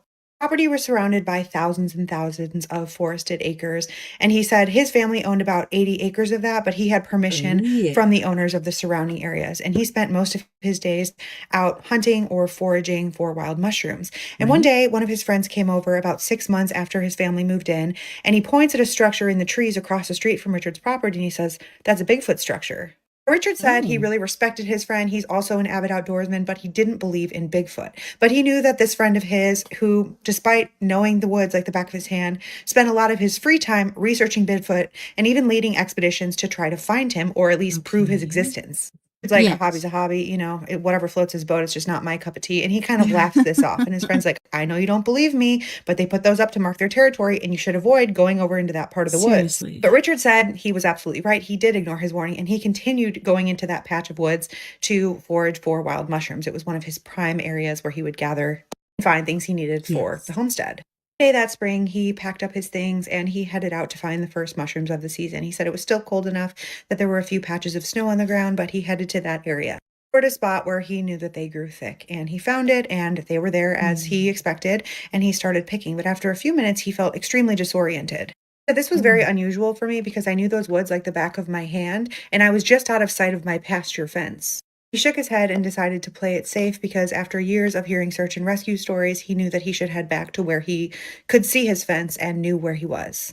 Headed back toward the direction from which he came, but he still felt lost. He said the plants were right, but the topography of the earth was all wrong. No, he was alone. He felt lost and confused and embarrassed. He said, normally I was the guy that was called when somebody was lost, and here I was lost on my own property. After wandering for a few more minutes and still unable to figure out where he was, he decided to try an old trick that an old Cherokee man he called Grandpa taught him. And he said that this trick is to bend over and look between your legs toward the direction from which you came, and all of a sudden you will know where you're at. He said, I don't know how or why it works, but it does. So he tried that, it did work, and he all of a sudden knew where he was again. As he started to head back toward his pasture, he saw another patch of mushrooms, and he was like, well, I may as well grab these while I'm out here. And he started picking. And before he knew it, about another hour had passed. And that's when he heard a rustling in the trees, and he was aware that he was being hunted by something. He said he has been hunted by mountain lions in the past, and it's a very unsettling feeling, but he did not go out unprepared. He did have his firearm. He didn't think that whatever was hunting him this time was a mountain lion because it was midday and they're not usually out at that hour. But he figured out which direction it was coming from and headed in that direction because he said strategy says that you should meet an ambush. You shouldn't run from it. You should let whatever's hunting you see that you know it's there. As he headed in that direction, he caught sight of what he thought was a bear standing behind a tree. But he said it wasn't the right shape of a bear, but that's the only thing that made sense in my brain. Whatever it was standing on two legs, and it was tall. He looked down to check the position of his firearm, and when he looked up, the thing was gone. He made his way over to the tree to look at the tracks, and he said he was very confused because whatever tracks it wasn't a bear, but he had never seen anything like it. He heard another noise coming from the tree line, and so he turned in that direction, drew his firearm, and charged. And he said the speed at which this thing ran from him was crazy. It crashed through the bushes. He actually spent a few hours tracking it, though he never caught sight of it again. Eventually, though, it got dark, and he said he headed back. He said he would have liked to figure out what he was tracking. That thing was undoubtedly bigger and stronger and could see better in the dark than he could. He was feeling unsettled by the time he reached his house and locked up the house, even though they lived in an area where he said that's not really necessary. And he did not sleep well that night. But in the morning, he got up, he fed his kids, and he headed outside to chop some wood. Headed to a large stack of rounds that he had next to a property fence, but when he got out there, he was very confused because on the rounds of wood was a large cluster of the types of mushrooms he had been hunting the day before. There were so many that he was able to fill 3 5-gallon buckets with this type of mushroom. He said he checked them out carefully to make sure that they were the type that he had been looking for because some of the mushrooms in that family are poisonous, but he was sure. He picked them, and he was very confused because he hadn't noticed them the day before, but was like, maybe they sprung up and I just missed them somehow. You never know. Later that day, he called his friend, the one that was super into Bigfoot, and he was telling him about what he was tracking in the woods the day before, and he was like, do you know what kind of animal that could have been? And his friend's like, oh, I don't know. I've never heard of anything like that. And then Richard tells him about the mushrooms, and his friend gets really excited, and he's like, oh my gosh, they left you an offering. He said you have to leave them an offering back so they know that you're peaceful. Says they really like guts and innards and things like that. And Richard says, I don't know about all that, but he was curious. So the next week they did have some leftovers from an animal. And so he says he took them out there and he put them on the other side of the fence from the stack of wood that he had been chopping a week prior. And out the next morning to check to see if anything had gotten it, he was shocked because the offering was gone, but in its place was another cluster of mushrooms. This went on for months. Anytime Richard had something extra to spare, he would leave it by the fence and he would find gifts left in return. Said whatever this was far more intelligent than any animal I've ever encountered. He and his family noticed that whenever they were outside on their property, they would all feel the same sensation of being watched, not by one creature, but by many. He said it never felt aggressive, and it went on for several years until eventually, sadly, his marriage fell apart and they seemed to leave. He says to this day, he's not exactly sure what was living on his property and watching his family. But when he hears stories about strange things happening in the woods, he's not as skeptical as he used to be. That I believe now that there are things out there beyond my understanding. But whatever relationship I developed with whatever was on my property was cool, and I'm grateful for that experience. He said it felt like our homestead was, for a period, guarded by the apex predator of that area, even though I'm not sure what that was. Richard's his real name. He'll be seeing the comments. Let him know what you think. And he's curious if anyone has any other stories, especially from this area, dealing with something like this, or if you've ever heard about leaving an offering and then something leaving you a gift in exchange. If you have a story for Spooky Scary Storytime, one that you think nobody else would believe, send it in. We'd love to hear it. All right. So, the man from the Midwest. More of those voices. Oh, did you see that? Yeah, you already know who. I do. Whoa, dude, what the f is that? And I saw something Dropped a new glowing. video last night. Oh no, not Midwest. Did you hear that? And like I my always say, boy. the shit that this dude captures. Dude, yes. This shit that this dude Are you hearing captures this? is Are you hearing fucking this? amazing. Fuck, is this one crazy? So Ian is investigating the Greenwood Cemetery, which is supposed to be Ian one is of the most haunted, if not the amazing. most haunted, cemetery in Iowa. And after watching this video last night, I can definitely tell you. John? John, is that you? What the hell happened in here? Okay. This What are place you doing is here? fucked. Oh shit. Whoa. Did you just see that? Did you just see that? So there is a legend in this cemetery of a statue with a woman kneeling with a severed hand, and it's supposed to be cursed, and it's called the Blue Angel. And according to this legend, the severed hand once held a rose, and if you saw her drop the rose, your ass would get cursed. But if you Your see a blue ass light is surrounding the grass. statue, then that means it would bring you good luck. And this crazy motherfucker Oh God! Oh God! Dude, don't Oh talk about God! Frank Ian like decides that. to That's my dance with his boo. destiny. So first Dude, he hears he is so noises coming brave. from the mausoleum next to the Blue Angel's mausoleum. Oh my God! He walks over to it, pulls out his spirit box, and begins asking questions. I just heard evil. Are you saying you're an evil spirit? I certainly hope not. Next door. And guess what's next door? The Blue Angel. Wow.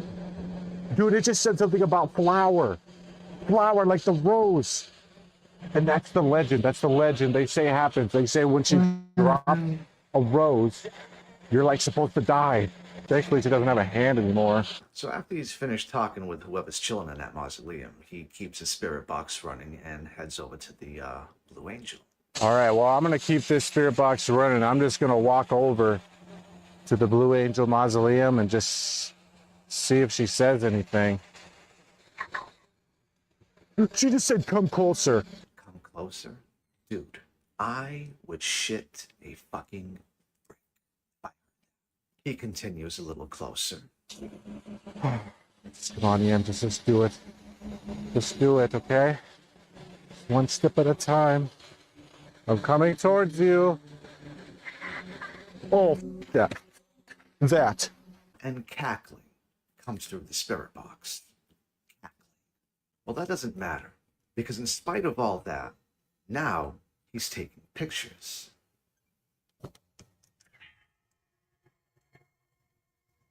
Oh, dude, what the I don't know if I was just tripping there, but that looked wild. I mean, seriously, the statue's face turns into a fucking face. Come on. Is that even fucking real? You know what? Never mind that, because after that, his battery on his camera dies. And after everything he's captured, warnings from the neighbors. Why is the Blue Angel evil? Could you tell me? Dude, it just said something about flower. Cackling on the spirit box. I'm coming towards you. Oh, yeah. That. The statue's face morphing. He's still curious about this curse. This fucking dude. Fuck it, right? I mean, what has he got to lose? It's a good thing this door is padlocked shut. Oh, did you see that? Did you fucking see that? Oh God, dude, I'm cursed. I'm cursed now. Those flowers just fucking dropped. I mean, that's what happens, isn't it? So yeah, the flowers fly off the fucking table, and the legend says, if she drops a rose, your ass is pretty much grass. God, dude, this was a mistake. This was a mistake. I should have never ever came out here. I should have known better. Am I cursed now? Oh, oh, oh God! Oh God! Oh God! Oh God! And then that black silhouette appeared at the window. Dude, what the fuck? I will tell you what. If all of this is real, then Ian has got a set of fucking marbles on him. Our government just tried to merge our military with our greatest allies' military, sneak it into a 1,000-page defense bill, and hope that nobody would notice. I read it, I analyzed it, and I want to tell you what it is, what it isn't, and what we can do. Every year, Congress has this must-pass, must-fund bill. It's the National Defense Authorization Act, NDAA. It's 1,000 pages long. Nobody reads the whole thing. They don't even know what these bills say, which is very concerning. What they did was sneak into it in Section 224 with a fancy name, the United States Israel Defense Cooperation Initiative. It's boring on purpose. When the government tries to make something boring, when they try to bury it in the headlines, whoop, spidey senses go off, and we're going to pay extra close attention to it. And I'm glad I did, because this thing is wild. What it would do is link the U.S. and Israel militaries together at the deepest level that we have done with anybody. We have our Five Eyes partners. We have our partners that we are protecting. This is different. It's joint weapons development, shared military networks, something that they literally call data fusion. And if you know what data fusion is, it's basically what these data centers are that we're building. They're data fusion centers. They're pulling all of the data together. They're not just standalone stovepipe data centers. It basically means that our military's data becomes their military's data. We co-produce weapons together, And the part that not enough people are talking about is that there's one person in the Pentagon overseeing it. And if I had to put money on it, I would think it would be Feinberg. If you know what I think of Feinberg, it's really, really scary. I've done deep dive on him. You should go check it out. But they're standing up a separate office with a separate budget. That means that it's basically impossible to undo. That is a very important point in this. Let's talk about the problems with it. Right now, we support our greatest ally through aid. Hundreds, billions of dollars of aid. And we can see it. We can see who votes on it. We can see how much they send. Congress does it. And it is out in the open for us to see, make decisions on, vote people out over. But Section 224 takes that money away from being out in the open and puts it in a defense budget that is easily moved through different channels. Trust me. Back rooms of defense contracting is where this will lie. And that, to me, as a money person, says the most of what they're trying to do. Interestingly, Americans are saying no more IPAC, no more sending money to them. And so they're like, oh, well, let's just stand up in office and call it this. Do they think we're that stupid? There would be almost no public oversight, and the DoD can't even pass an audit. So we'd actually be doing more with them and giving more to them without any of us knowing what. That's scary, especially knowing why I think they're doing this, like their motivations for this, which is all of a sudden a public, hey, we don't want this. Oh, well, then we're going to move it to back channels. This is how we do it. With a country who actually causes more problems than anyone else. And here's the kicker. We don't even do this with our closest treaty allies. When I first saw this, the first thing I thought was, one, what is this? And two, who do we do this with? Because I've never heard of this. And I've spent 20 years in the intel community and for the DoD, unheard of. And so I was like, well, let me check. Maybe we do it somewhere. No, we don't. We don't do it with the UK. We don't do it with Canada. We don't do it with the countries that we are legally bound to defend. But we want to do it with this one. Red flags. We have no formal defense treaty with our greatest ally. This right here, the financial part, the oversight part, the moving of the money part to these dark back channels, and the fact that the two congressmen who brought this forward, which I'll have to get to in a different one, are all funded by defense contractors and AIPAC. This isn't a small detail in all of this. So let's talk about the ugly, because that wasn't ugly enough. That was just bad. Two main things jumped out at me that are like, ooh. One, it's nearly impossible to undo. An aid package expires, you can let it lapse, you can renegotiate it, it runs out, we can say no. Once you've merged networks and data and weapon systems, you can't just say, no, I don't want to do that anymore. That's infiltration. It's baked into the system permanently. The other one is that this is moving forward right now. This is moving right now. While we are in the Situation Room negotiating this war, and our greatest ally is over here out of Lebanon wanting to take 70% of Gaza, we will be merging with them. No, this is so scary. We know you're up to something nefarious when you're hiding it, when you're burying it in the headlines, when it's happening at the same time as Pam Bondi being on the AI board, as our weapons-grade plutonium going to 5 private companies, as Peter Thiel moving his family to Argentina, as being in the middle of a war that we can't afford, caused by our greatest ally. And now this. They're hiding it because permanently fusing our military with our greatest allies' military, especially with the state of the United States and Americans against what they're doing, against our greatest ally, well, putting that up for a vote, they know how we'd vote. Same reason why the shady people in Congress tried to pass the FISA 702 Warrantless Act at 2 o'clock in the morning. If Americans don't want it, well, we're just not going to tell them about it. And this was their strategy because they don't think we're paying attention. And I don't think they realize the distrust that exists in America right now. Oh, we're paying attention, baby. This is treason, if you ask me. It is about, should the most permanent military entanglement in history exist? Should the greatest power, the United States, merge with anybody? No, absolutely not. We have had allies who have become our enemies. We don't have good pickers. It's just like regime changes. We're about to get in bed with a real toxic mofo. What do we have? Stockholm Syndrome? So here's what we can do. It's not law yet, so call your congressman. I know you say it doesn't do anything, but call them and make sure they know this is BS and you don't want it. All of them are up for re-election, so we have to at least try. Call them. It takes 60 seconds. Stay tuned. Wake up. But usually I just wake up when I have these dreams. Why can't I wake up? And she said, there's something wrong. We can't wake you up. This is bad. I just had the most terrifying lucid dream, and I need someone with some type of astral realm, sleep paralysis, lucid dreaming experience or education to try and explain this. Quick backstory. I just recently got put on a medication that helps me not necessarily fall asleep, but stay asleep. So anyway, I'm in this dream.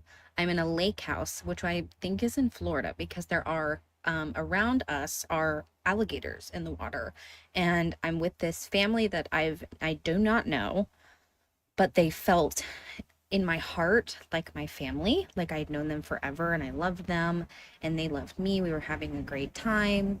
We were like feeding the alligators and like having a barbecue, having a great time.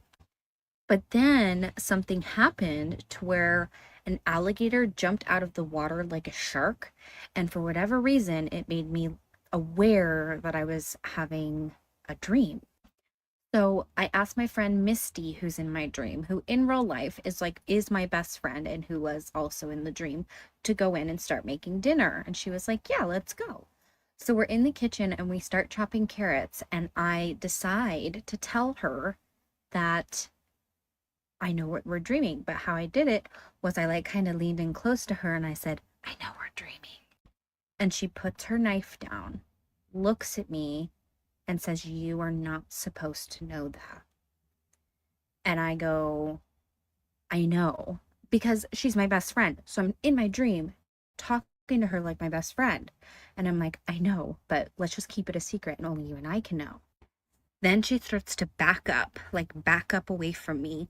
Her face starts to change, like not change into something terrifying, but like a different character, like an NPC, like she's going back to her original form, if that makes sense. And she starts to panic and she says, I have to tell the others. This is not good.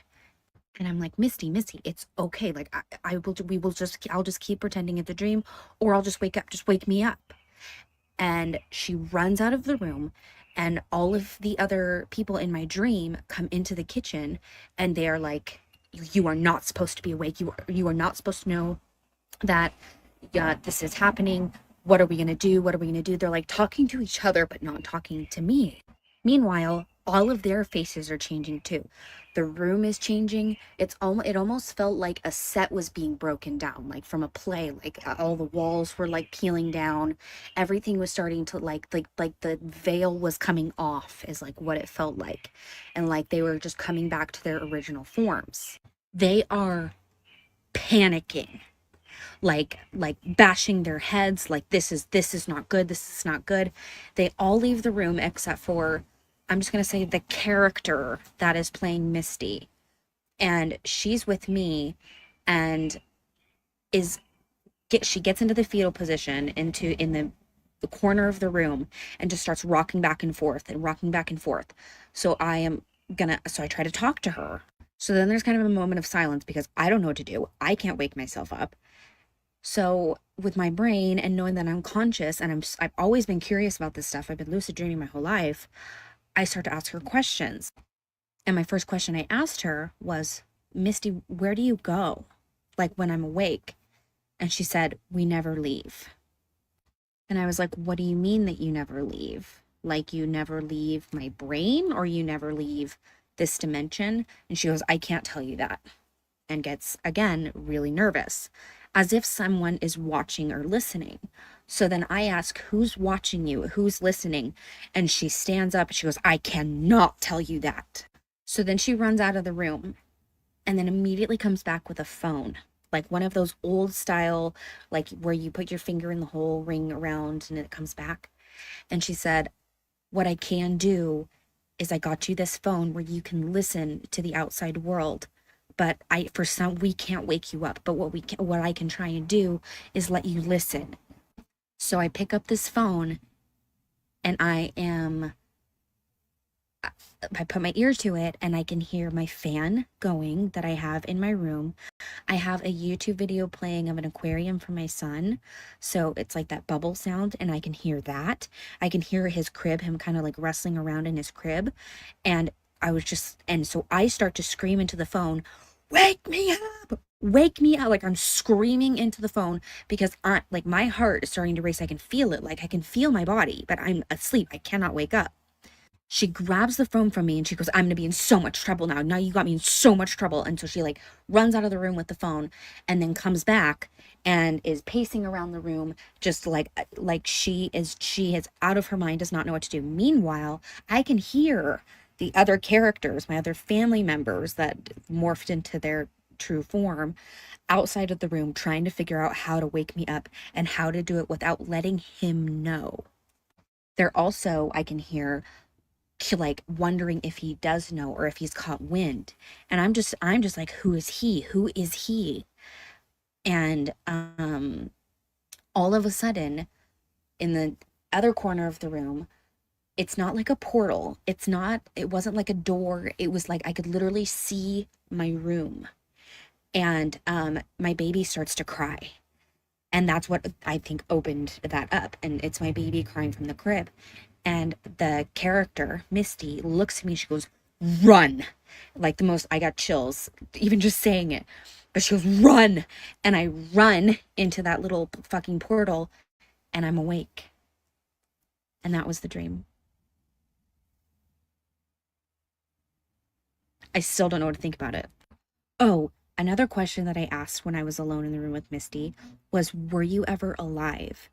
And she looks at me and starts to, like, tears coming down her face, says, I wish more than anything that I could have been alive. Someone please explain this. Here's what I wish somebody told me before I applied for a HELOC. Homeowners are now turning to home equity investments for a more flexible way to access cash. Here's what it looks like. A home equity investment lets you pull money out of your home without refinancing or taking on a new monthly payment. And for any planners out there, this is great because unlike a HELOC, you don't have to worry about added bills or fluctuating costs. You can see how much cash you may be able to access from your home with a quick online pre-qualification. Click the link below to get started.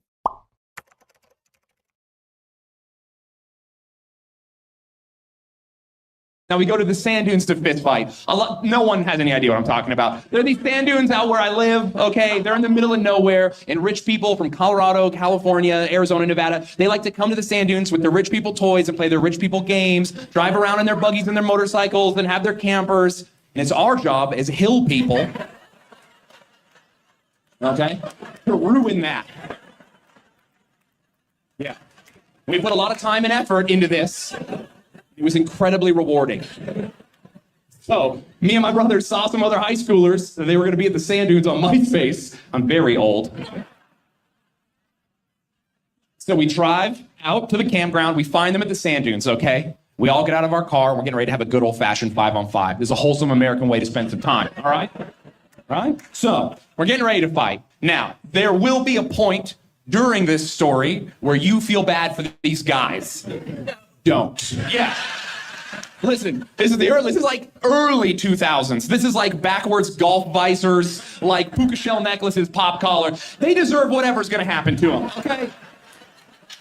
Maybe even to die, I don't know. That's a crazy thing to say, but pretty fun to say.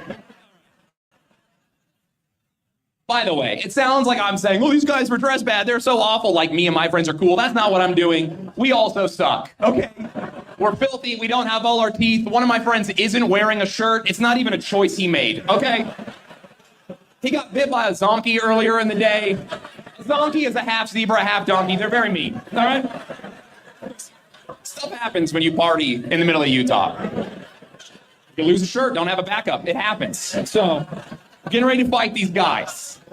One of these guys looks at my brother, and he calls my brother skinny. And me and my friends are like, oh, sick, we get to watch Danny kill this guy now. But he doesn't. He just walks away. He like left and went to the car. All of us are like, what was that about? Like, this guy hurt my brother's feelings? Danny comes back around from the car. He is holding a red Solo cup in his hand, all right? He walked up to the guy, yelled at him, throws it. It hits this guy. Liquid out of the cup, splashes all over him. He's like, what is this? What is this? What is this, gas? What are you going to do, hillbilly? Set me on fire?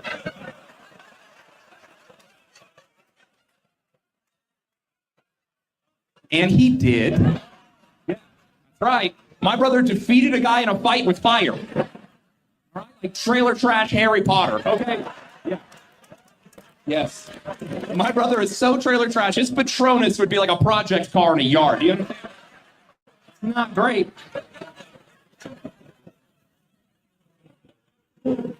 So stop, drop, and roll, that's real, turns out. Yeah. Not joking when they taught us that. You're on fire, get on the ground and move, baby. You are not doing well. If you don't, you might run into your friend group and start setting other people on fire. Hypothetically, you're way more flammable than you think you are. So, we won that fight, right? Mm-hmm. Turns out, if you set one of the guys you're fighting on fire, everyone else is like, we're cool, actually. We would not like to fight anymore. Fitness, I was looking for James. James.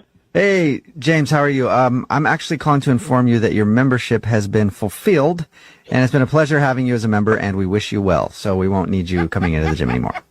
No, I think you're mistaken. I didn't set anything up like that. No, yeah, no. I know you haven't set anything up, but we've been paying attention, and we noticed that you use the gym pretty much every day. But you're done. It's a good thing. Congratulations.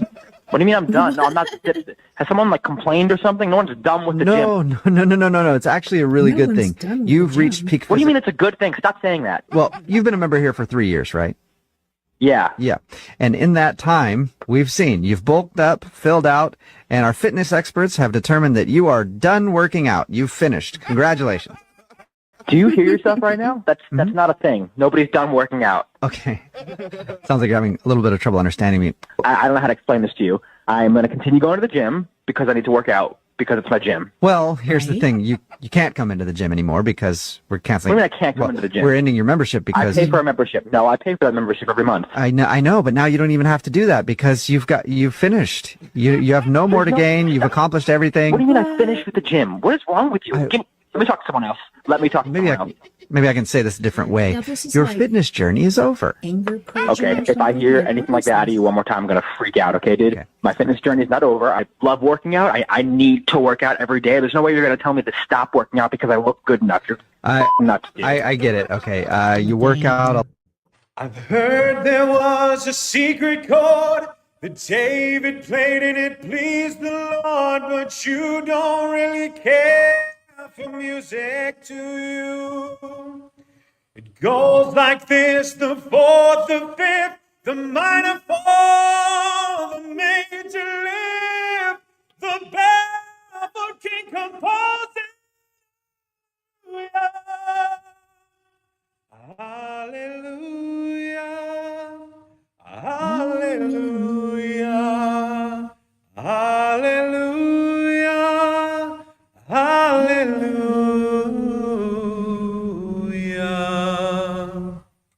Your faith was strong, but you needed proof. You saw her bathing on the roof, her beauty in the moonlight overthrew you. She tied you to a kitchen chair, she broke your throne, and she cut your hair. And from your lips she drew.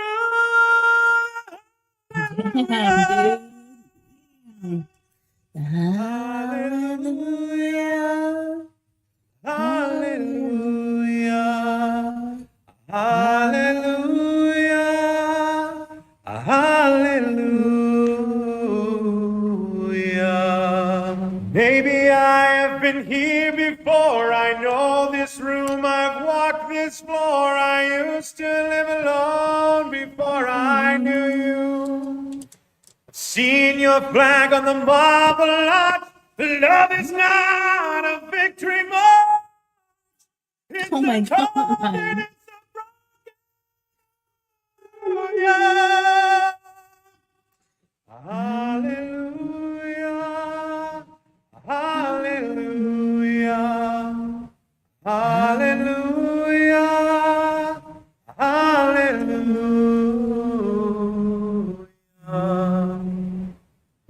was a time you let me know what's real and going on below, but now you never show it to me, do you? Remember when I moved in you, the holy tide was moving too, and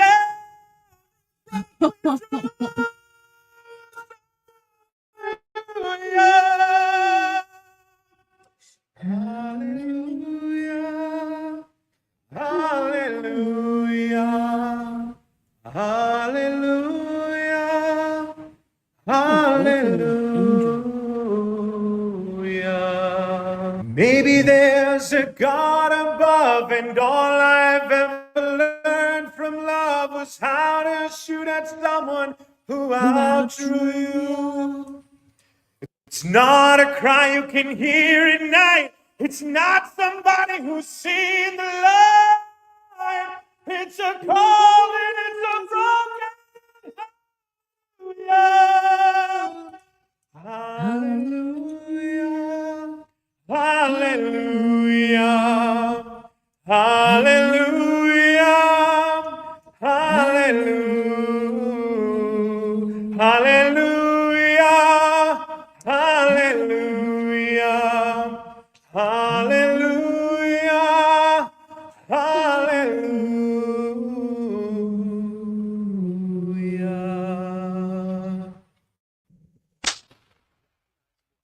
In Hollywood history That was badass. made a film about transporting young ones. Now, the entire industry tried to kill it. And one of the biggest names in entertainment, someone who built her whole career on the words "be kind," stayed completely silent when people demanded a response from her. And her name later showed up in the Epstein files. This video is about how those three things are connected and what the full picture actually looks like. Before we get into all of it, here's the quick background you need if you're new on the channel. Now, Jim Caviezel is the actor who played Jesus Christ in The Passion of the Christ in 2004. That film was directed by Mel Gibson. It made over $600 million on a $30 million budget after Hollywood passed on distributing it. Both men had already learned that certain stories Hollywood won't touch. And I'm not going to go much into Jeffrey Epstein, as most of my audience already know what he did. So let's focus on the elephant in the room. So Sound of Freedom was finished in 2018. Budget, $14.5 million. It had a distribution deal with 20th Century Fox. Then Disney bought Fox in 2019, and the film just disappeared. Not shelved with an explanation, not delayed with a date, just gone. The filmmakers spent over a year fighting to get it out. Angel Studios finally acquired the worldwide distribution rights in March 2023. And what happened when it actually released on July 4th, 2023, was something nobody in the industry expected. It made $14.2 million on opening day alone. It beat Indiana Jones and The Dial of Destiny, a film about child trafficking made for $14.5 million that Hollywood tried to sit on for 5 years, ended up making $251 million globally. The executive producer attached to this film from day one, Mel Gibson. The film's director said publicly he doesn't think Disney buried it intentionally. His words were that it got lost in translation during the merger.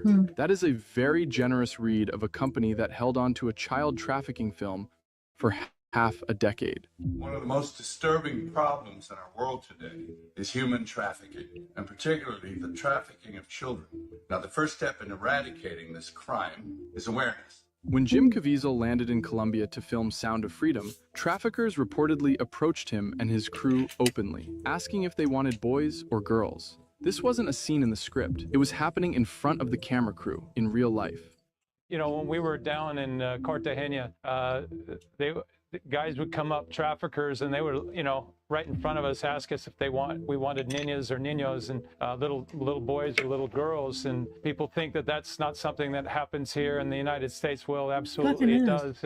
Over 300,000 children under the ages of 18 were sucked into the deepest recesses of hell, and it's disgusting that the media hasn't covered it like they should.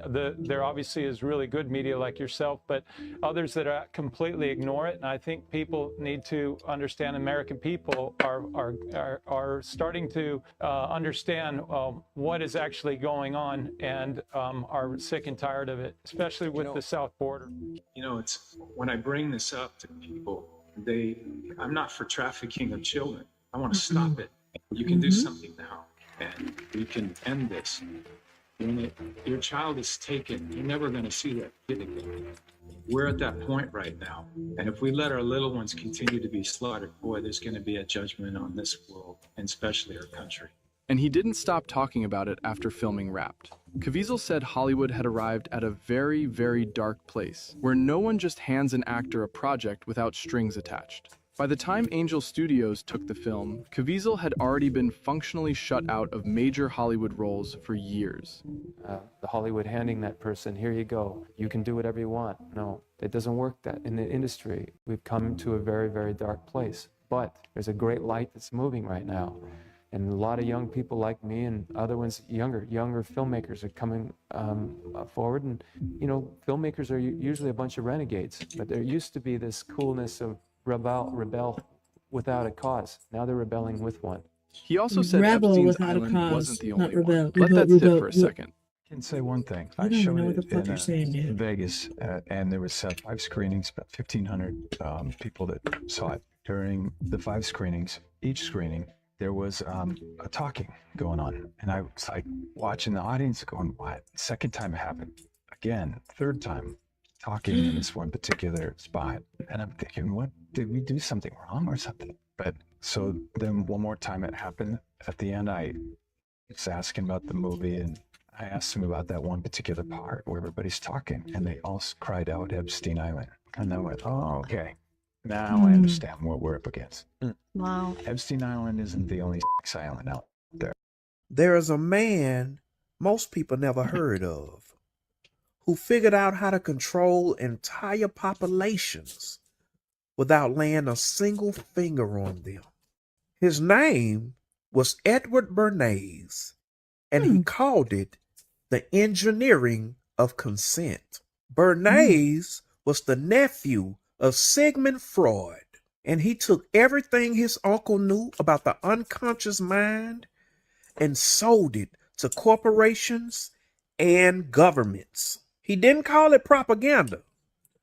That word had gotten ugly, so he renamed it public relations. And in 1928, he wrote a book, and he said, and I want you to hear this clearly, the conscious and intelligent manipulation of the organized habits and opinions of the masses is an important element in democratic society.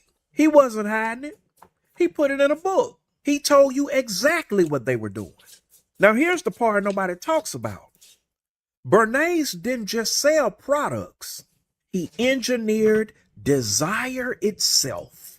He convinced women that cigarettes were a symbol of freedom, so they'd buy more cigarettes. He convinced Americans that bacon and eggs were an important part of a wholesome breakfast on behalf of a pork company. He didn't appeal to your reason.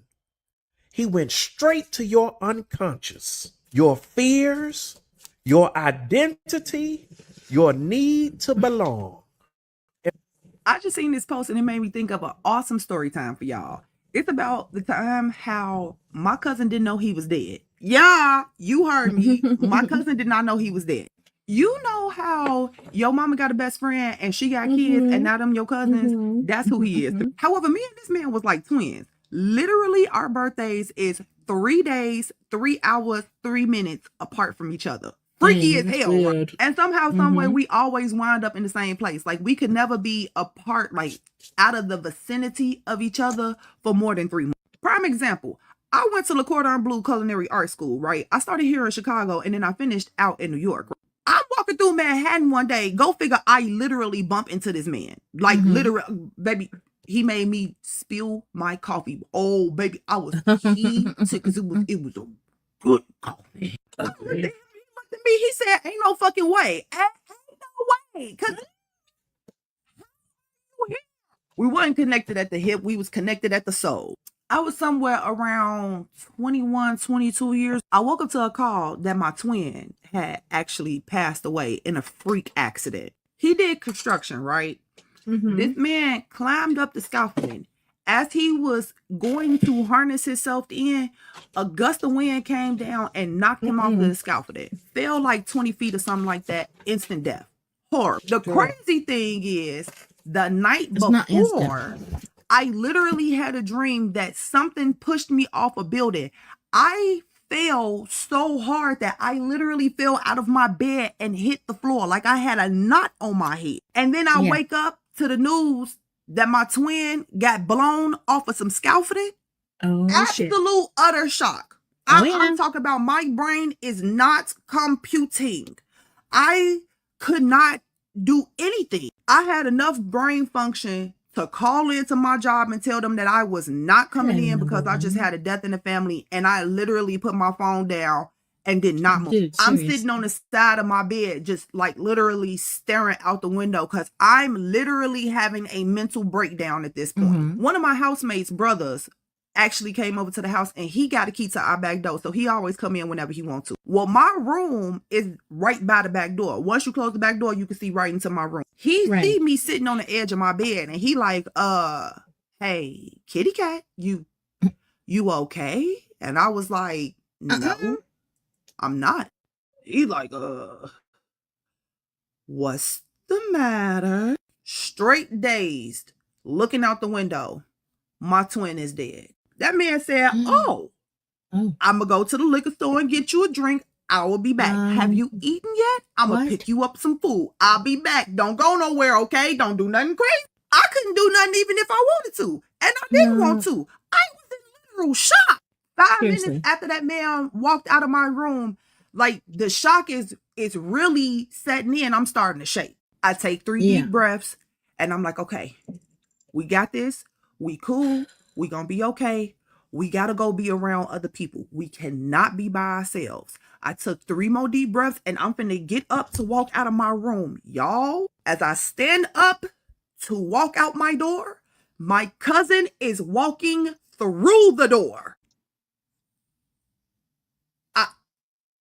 I just plopped back down on the bed. The one that's supposed to be dead, sitting right? there, shock, frozen, mouth open, eyes wide. And this man is just fucking yapping. I'm talking about real life going off about his girlfriend. Because this girl is pressuring him to have a baby and he don't want to have a baby yet. Like, honey, you're dead. You ain't got to worry about no babies no more. What are you talking about? What's happening? That man sat on my bed next to me. He finally looked at me. He looked and he looked again. He said,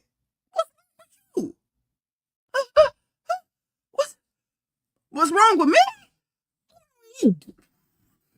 Y'all, I can't say nothing. I'm utter shock. Utter shock. The only thing I could do was reach my hand out and try to touch his chest. And it went straight through him. He looked down and then he looked back up at me and he said, well, shit. Well, shit. Well, shit. He said, I had a dream that I got up and I went to work and I fell off a scaffolding, but I woke up in my bed and I didn't feel like going to work, so I called off and I came over here. That's right. And then? No. He said also it wasn't a dream. Nope. That ain't no dream, sir. No? So I'm really dead? Yeah. Yeah. That man took 3 deep breaths. He said, okay, tell my mama and my sister it's a lockbox underneath my bed. It's just for them. And then tell my mama to go in my room in the closet. It's a breakaway wall. I hope it's enough for her. Are you giving me death wishes? No, B. Hello? Why are you talking to me so regular right now? He went on to tell me how it's a box in the closet for me and then his male best friend. And he hope it's enough to help out. I am yet again shocked.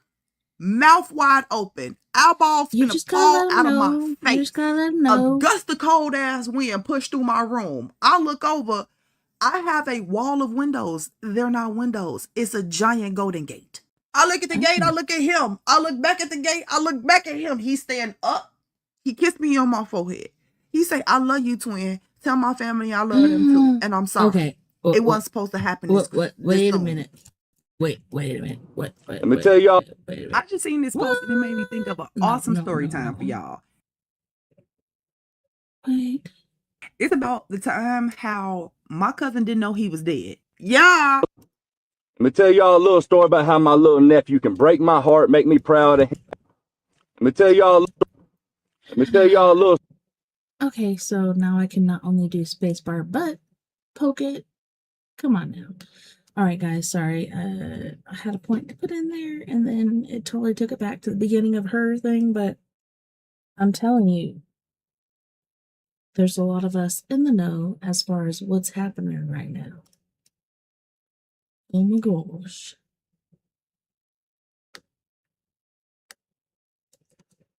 When I was 12 years old, I accidentally. Let me tell y'all a little story about how my little nephew can break my heart, make me proud of him, and change the world all at the same damn time. Okay, so let me give y'all a little background. Little man comes over to Uncle Zach's house every weekend during the school year because I hire him. During the school year, they got snack cart, they got field day, they got book fair, and I hire him for $20 a day to come over and help me pick up sticks and leaves and stuff in my yard on weekends because my back won't allow me to do that anymore. But I'm trying to teach him the value of a dollar. But every Sunday morning, me and little man, we go grocery shopping for the upcoming week. Now, when we get down to the grocery store every Sunday morning, little man is very adamant about it. He's going to be the one that wants to push the buggy. Now, he can barely see over. My back won't let me do it. No, you won't let your back do it. Look at you. The handlebars in the back, but he wants to be the man and he wants to push the buggy, and I support that shit. So we get there, he gets the buggy, we head to the back, and I'm checking out the eggs, right? Like I'm opening up all the egg things and I'm making sure ain't none of them broke. About the time I'm on my third box because everything damn broken, he come up and tapped me on the shoulder. And apparently he had looked down the aisle and looked at this older couple. Well, he asked me, he said, Uncle Zach, what is that old couple doing down there? And I look up and I know immediately what's going on because I've been on this earth long enough to know what the hell this means. The older gentleman was sitting there with the basket, little handheld basket, but his wife standing next to him, probably late 60s, early 70s, had a calculator. And they were checking prices, and they kept on looking at it, and they kept on adding stuff up. But little man didn't know what they were doing. So I told him, I said, buddy, they're checking to make sure that they have enough money for whenever they get to the register, that they have enough money for their groceries. And he looked over at me. He said, well, Uncle Zach, do you do that? And I said, buddy, Uncle Zach's been very, very blessed in his life, and I don't have to do that. I know we have enough money for the groceries we're going to buy, but not everybody's as blessed as we are. You need to really be appreciative of your blessings. And understand that not everybody's as fortunate as we are. Well, he kind of just looked back at him, then he kind of hung his head, and he got real silent. Well, as we go on through the store, he looked at me and said, Uncle Zach, this buggy's getting kind of heavy. Can you push this buggy today? I said, yeah, man, I'll push the buggy. Ain't no big deal. So I get behind the buggy. Now, as we go through the store, there's kind of a deal that me and him have together. Along with the $20 that he gets a day, he also gets to pick out his own snacks for Uncle Zach's house while we're at the grocery store. Right. Okay. So normally he'd be grabbing all kind of shit, and I just let him grab what he wants to because he helps me out, and it's a little thank you on top of a $20, which he's worth way more than that, but I ain't paying any more than that because we're in a recession. Right. But yesterday morning, he wasn't getting the same shit because he was getting stuff that I know he don't like, but he was adamant about it. Like he went and grabbed a bunch of bananas. Like he hates bananas. He won't even eat banana pudding. All right. And when we got to the cereal aisle, he grabbed Raisin Bran. And I know for a fact how about some he don't like Raisin Bran. So I asked him about it. I was like, little man, why ain't you getting peanut butter crunch? You always get peanut butter crunch. He said, no, Uncle Zach, I've been eating a lot of raisins. I want to try this. I said, okay, ain't no problem. Whatever you want to do, babe. And we got down to the section where he normally gets his Go-Gurt and stuff like that. And he got cottage cheese. And I was like, okay, I know you ain't on TikTok. You ain't be adding like mustard and shit to this. So what's going on? He said, no, I did. My dad gets it at the house. I really want to try it. I said, okay, whatever you want, buddy, but we ain't coming back till next week. So whatever you get is what we're going to have at the house for you. He said, I know, that's okay. So we get up to the register and we check out and everything like that. And we push the buggy out to the truck. Now we throw all of the damn bags in the back of this truck right here. And as we get to the truck and we're unloading all the bags, he said, Uncle Zach, can you hang on just a second? I want to go through these bags real quick. Well, I had to put some of the bags in the back of the truck because they wouldn't all fit in the back seat. So he hopped up in the back of the truck and then my phone rang and it was his daddy. And I'm sitting here talking to his dad and stuff like that, and I'm just chilling, you know. I'm sitting here talking to him. I'd look in the rear view mirror. I could see little man and stuff like that. But then all of a sudden, something catches my eye out my driver's side rear view mirror. And I look, and it's little man. And he's walking across the road, which he knows not to do, with like 3 bags of groceries. All right, headed Oh man, what the hell's going on right now? across the road. So obviously I tell his dad, I was like, I gotta go. And I hang up and I hop out the truck, and I made it about to the back of the truck, and then I froze because little man had done walked up to that old couple and handed them like 4 bags of groceries. And he gave the old lady a hug, and he shook the old man's hand and everything. And he gave him his little hat tip, which he does to everybody. And he started walking back toward the truck. Well, I'm looking both ways to make sure there ain't no cars coming, but I'm kind of sitting here like, what the hell's going on while we're giving away our groceries? All right. So he comes around and hops right back here. He hops right back here in this passenger seat, and I'm still standing outside because I'm trying to figure out what the hell just happened.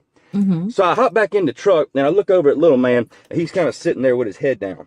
He doesn't even pick his head up. And he asked me, he said, Uncle Zach, are you mad at me?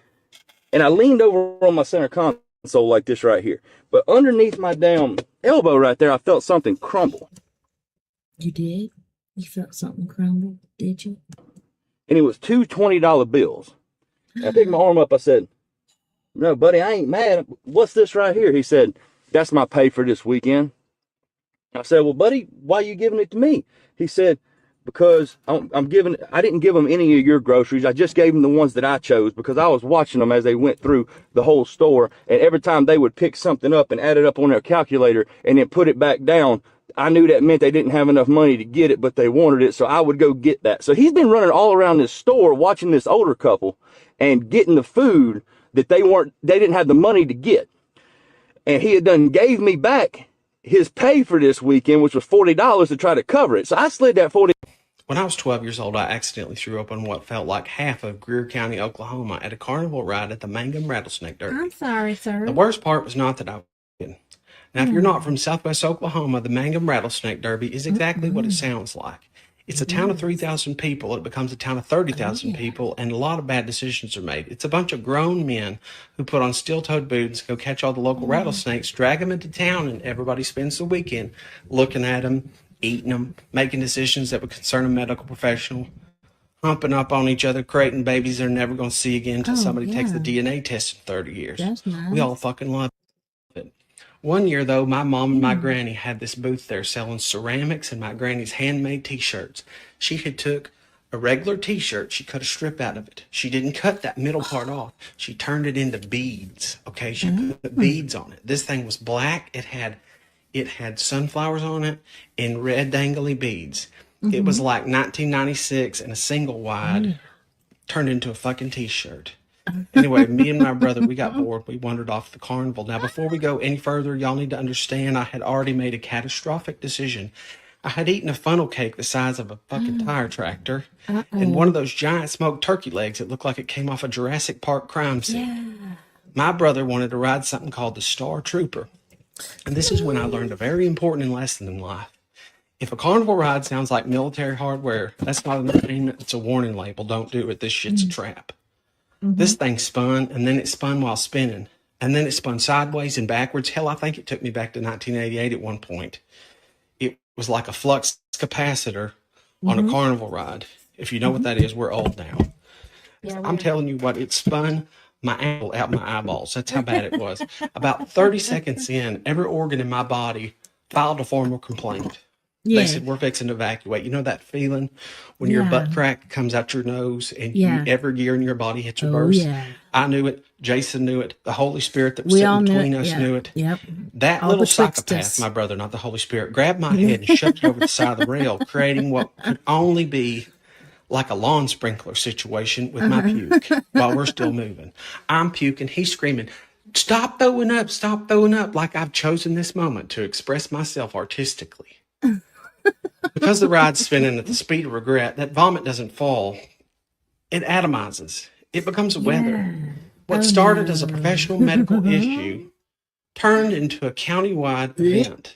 People are screaming. Kids are ducking. One man's pointing at me like he's watching a tornado touchdown. I can still hear the chaos. It's been 32 years.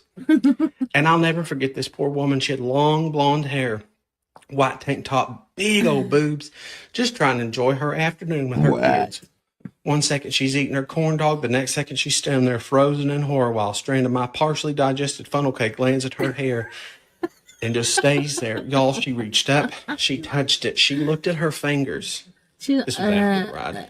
Had made that exact face you make when somebody hands you a wet sock they found in a motel bedspread. And then she started screaming. Not a startled scream, like a betrayal, like somebody stole her child. I'm still spinning overhead, like a malfunctioning lawn sprinkler full of turkey legs. You're fucking And here's funny, the question dude. I still have 32 years on. Who was wrong? Me for eating enough carnival food to sedate a rhinoceros? Jason for turning my head into a high-pressure irrigation weather system? Or the carny who just watched this biological disaster unfold, absolutely refused to stop the Is that ride because Carney or that son of a Ozzy bitch fucking kept it Osbourne, running. dude? The whole time. You got your tickets worth. I guess we can say that. People are yelling. Parents are shielding their children. This blonde lady's trying to untangle vomit from her hair while questioning every decision that led her to Mangum that day. And he's just standing there operating that machinery like, well, at least I'm still on lockdown. The local legend is he shut it down right after he got hit by the vomit himself, which honestly feels fair.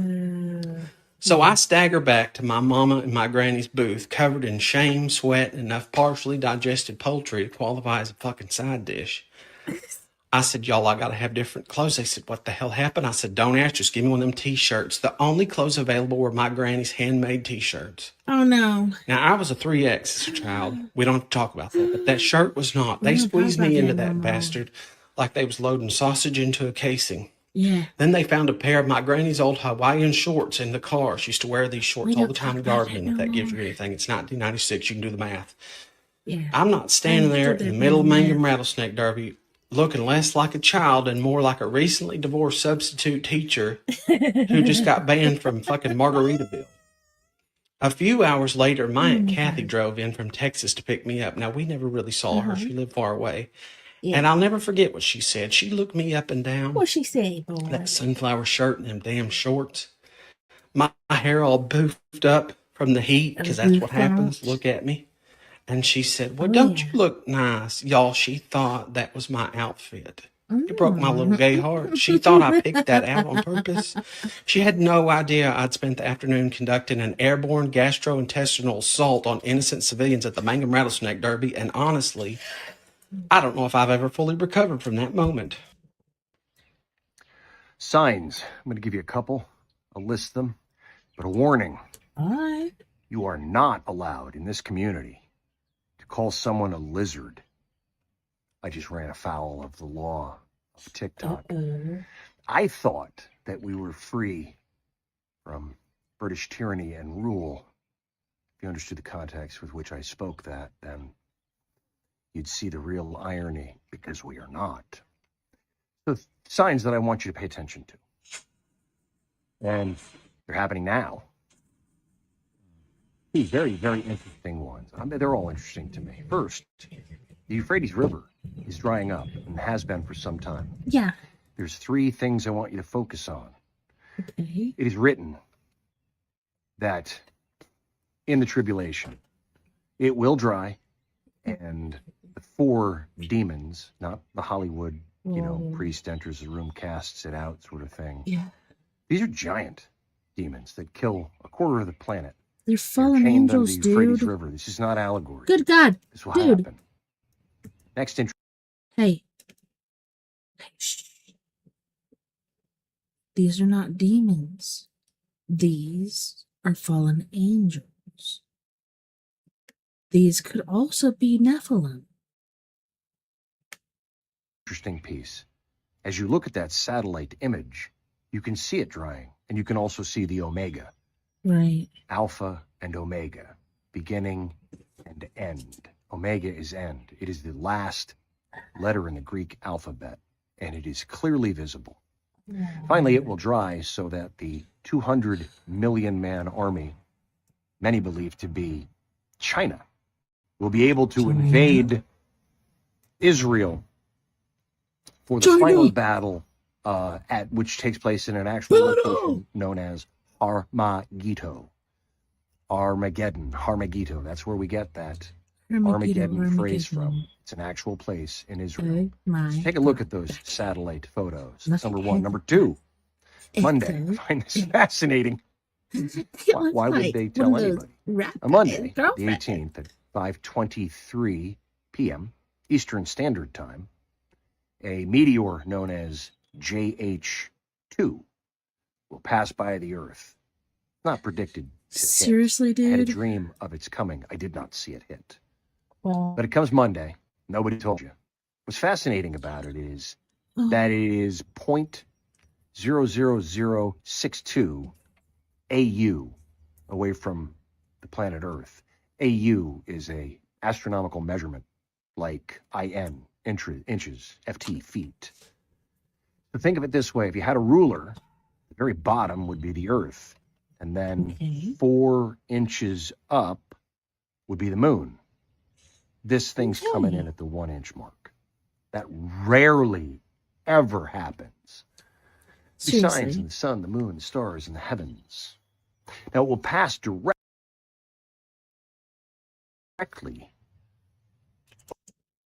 over Ecuador. So at a minimum, folks in South America and Hey, Africa come on now. Come back. Come back are to going to have us. quite a show.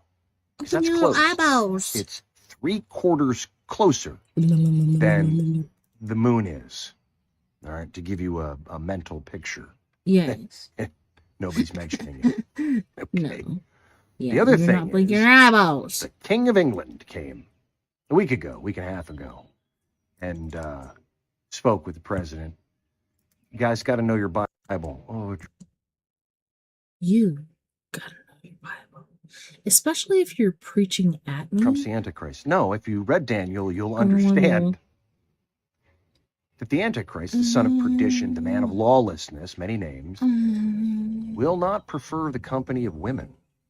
So I don't think that's Mr. Trump or the King of England. Anyway, he's returned to his fiefdom to announce that England this year will institute the digital ID system. Oh, wow. See, in the end of days, during the tribulation, there will be one world government, one world currency, one form of control. True. Well, it has to start. It has to start somewhere. Yeah. Also, yesterday of note, they passed the Clarity Act for cryptocurrency. Well, they did. One world currency. You're seeing the groundwork being laid. And yesterday was also the birthday of Israel, 78 years old. Now that is arguably confusing because we don't know if that was the day Israel Okay, so is that Israel's birthday, Flag Day, and Trump's birthday? came What day into are we talking about? existence, May 14, 1948, or if it's based actually on the central city in the Bible, Wow. Jerusalem, which was captured under Israel's full control in 1967. So there's some debate on that, healthy. It's nothing to do with your salvation. But it is written, this generation shall not pass away until all of these things have been fulfilled. True that.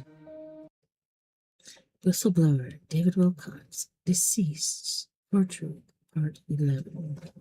I don't know about you guys. I don't know if you listened to the show I did that was covering the scientists, the rocket scientists, like so many different people in the UFO field. And they're like, oh, well, we have 12, 13. I'm telling you, I got all the way up to 25 different people, whether it be scientists, neuroscientists, rocket scientists, specialists, etc., etc. And then a couple weeks after, they finally found one of the chicks that disappeared. I do That to me was believe intense. that Jesus' teachings dealt a fatal blow to the so-called Illuminati agenda of the Roman Empire at that time. The Illuminati actually believe that being nice to people, forgiveness, compassion, that these are weaknesses and the tools of our enslavement. And they believe that by It's not being weak. free of those encumbrances, that they are superior to everyone else. It's not a weakness. You have to be a very strong person to be able to do certain things. So part of their religion is that they will practice the extremes of both the positive and the negative path, or what they call the right-hand path and the left-hand path. So they will, for example, simultaneously create huge philanthropic endowments, where they give, in some cases, many, many millions, if not billions of dollars to humanitarian causes, while simultaneously performing the most heinous crimes imaginable against humanity. I want to point out that what Jesus was teaching us about ascension has proven to be of far greater significance than is normally given credit for. Most Christians tend to distance themselves from the idea of the so-called rapture. It is important to understand that the book of Revelation was something that happened to John of Patmos as a visionary, psychedelic type dream experience. And as is the nature of dreams, there is a great deal of metaphor and symbolism within the content. So, for example, the frequent repetition of the number 7, such as the 7 lampstands and so forth in the book of Revelation, actually refers to the 7 chakras of the human body, the 7 energy centers that we have, which correspond to the 7 basic layers of the universe, the dimensions or densities. This is another thing that is described extensively in the Law of One.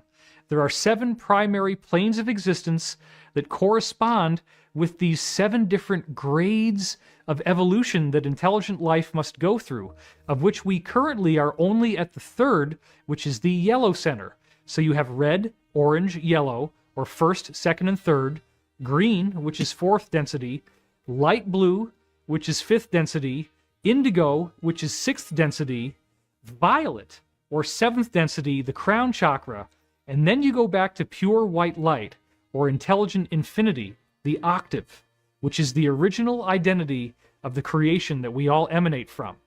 Yes. Now, where I feel that conventional Christianity has missed some very critical data is when we look at the fact that the ascension that Jesus is describing in the New Testament is actually also predicted in almost every other global spiritual tradition preserved in history on Earth.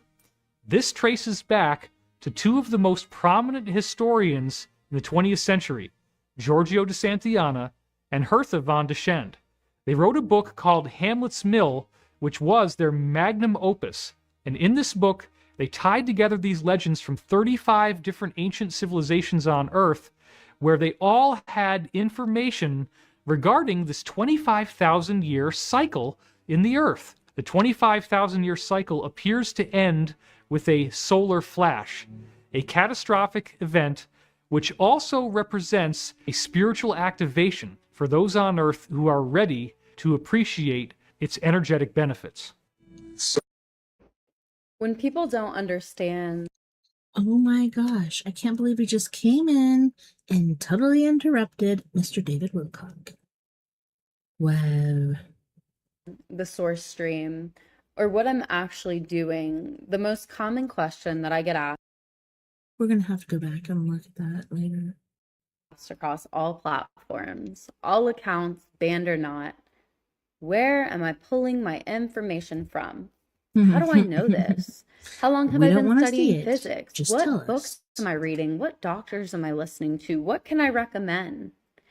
And this is the easiest way for the 3D mind to be able to grasp what I'm doing. 25 explains This is the 1983 CIA analysis of the Gateway process, declassified in 2003, with the most important page missing until 2021. It essentially explains how we're living inside of a hologram and how you can adjust your brain in order to tap into the infinite source stream. So starting with the fundamentals, Avery, why the hell would they release a document about the secrets of the matrix, of the universe, of the correlation between the brain, the absolute, what's going on, how you can reconstruct your reality? Why would they publish? The institutions weren't researching this out of a beautiful desire for spiritual awakening.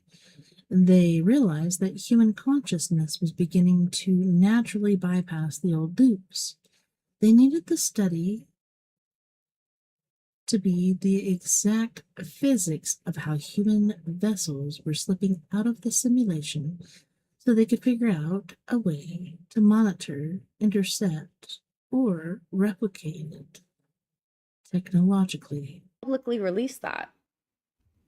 Because, as we've talked about before, cosmic law number 1, law of energetic consent.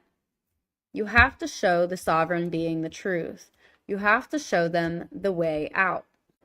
Yes, knowing me, I have multiple streams of notes so I don't miss anything, because on a literal 3D geopolitical level, the research was driven by intense paranoia.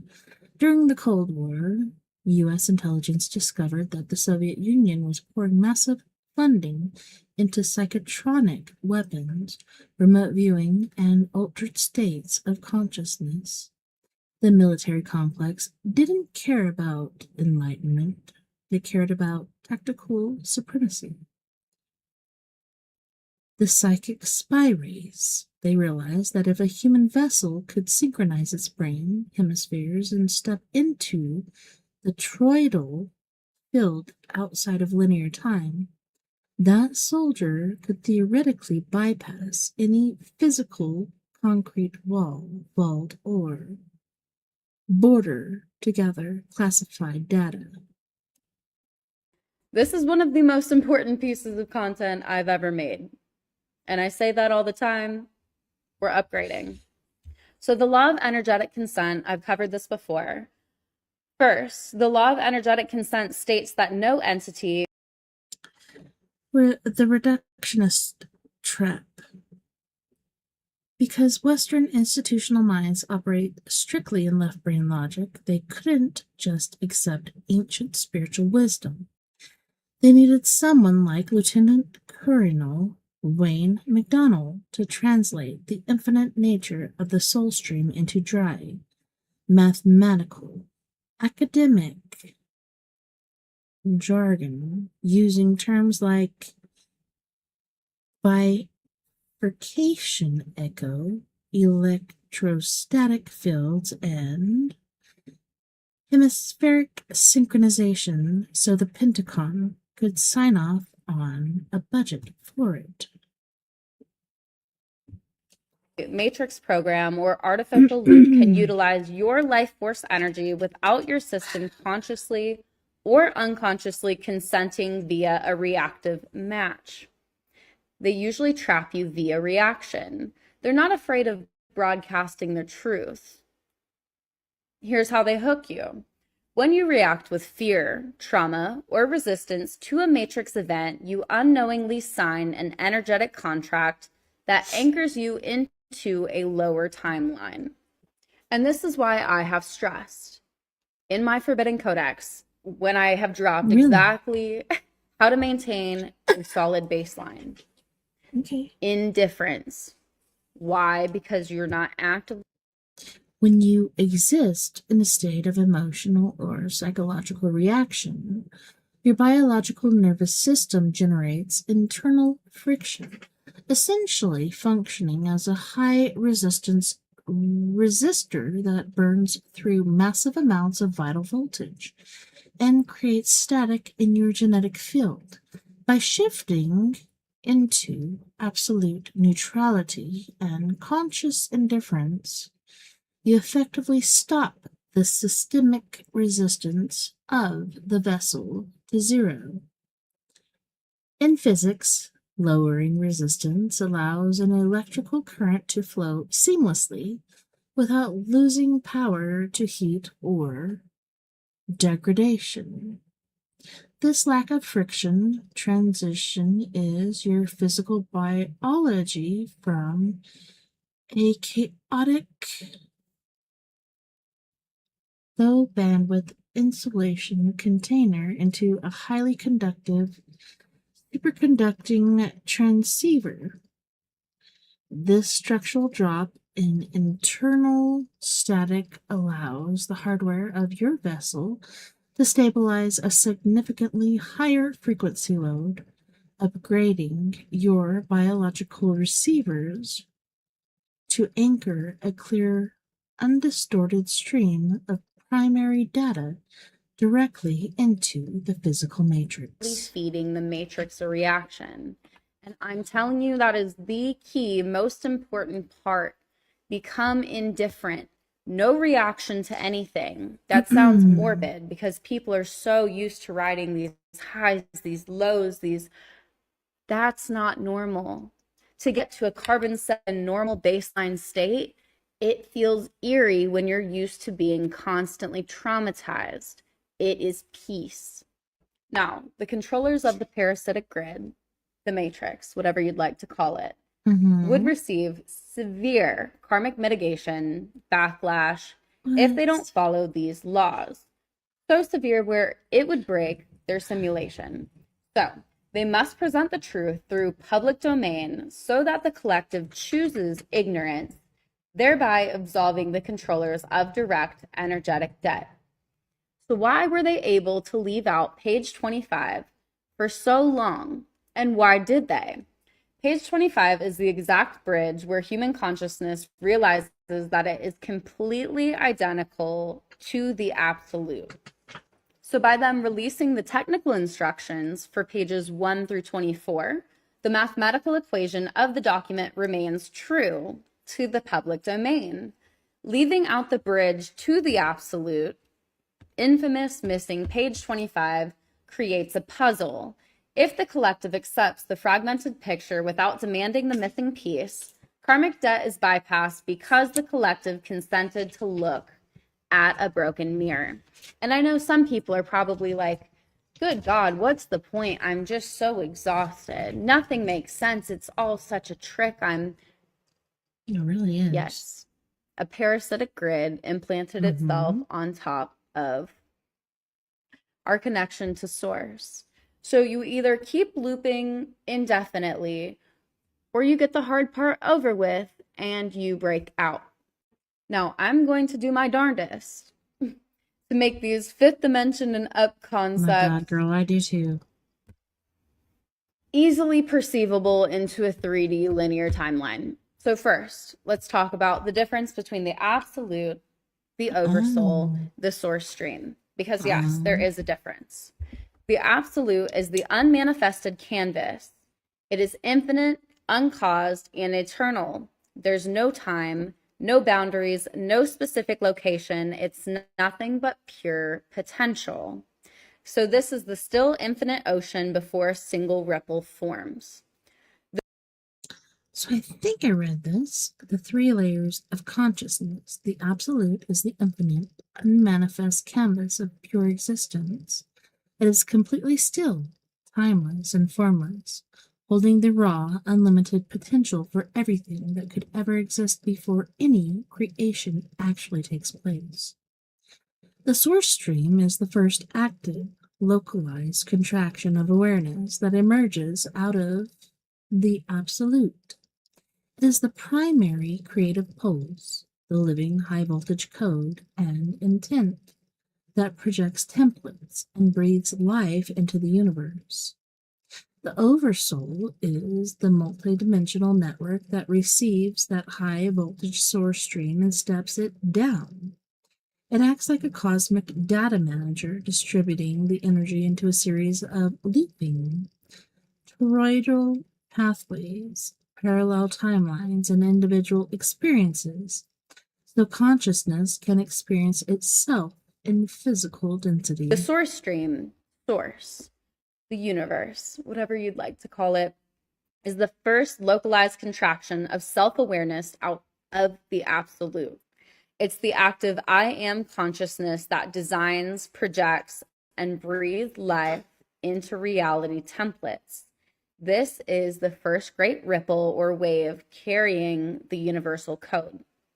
Your oversoul is the multidimensional data management network. It filters the higher voltage source stream data down into distinct specialized branches and nodes, which are parallel timelines to anchor experiences into density. Thank you so much for hanging out with me tonight on We Are Paradox Media's Late Night in Rocket. It was my pleasure hanging out and hopefully entertaining you. Thank you to all my friends out there, wherever you may be, beyond the omniverse tonight.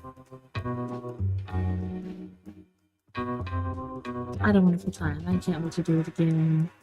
I'm thinking next weekend, but maybe, hopefully, keeping my hairs, toes, eyes, and fingers crossed that I can get in here before next weekend to go over some things that are out there periodically throughout the week. That would be awesome. Don't forget, we're all this together. Together we can make the world better, and together, my friends, we are Paradox Media, because without you, there's no us. Don't forget, we are all in this together. Together, we can make the world better. And together, my friends, we are Paradox Media, because without you, there really is no us.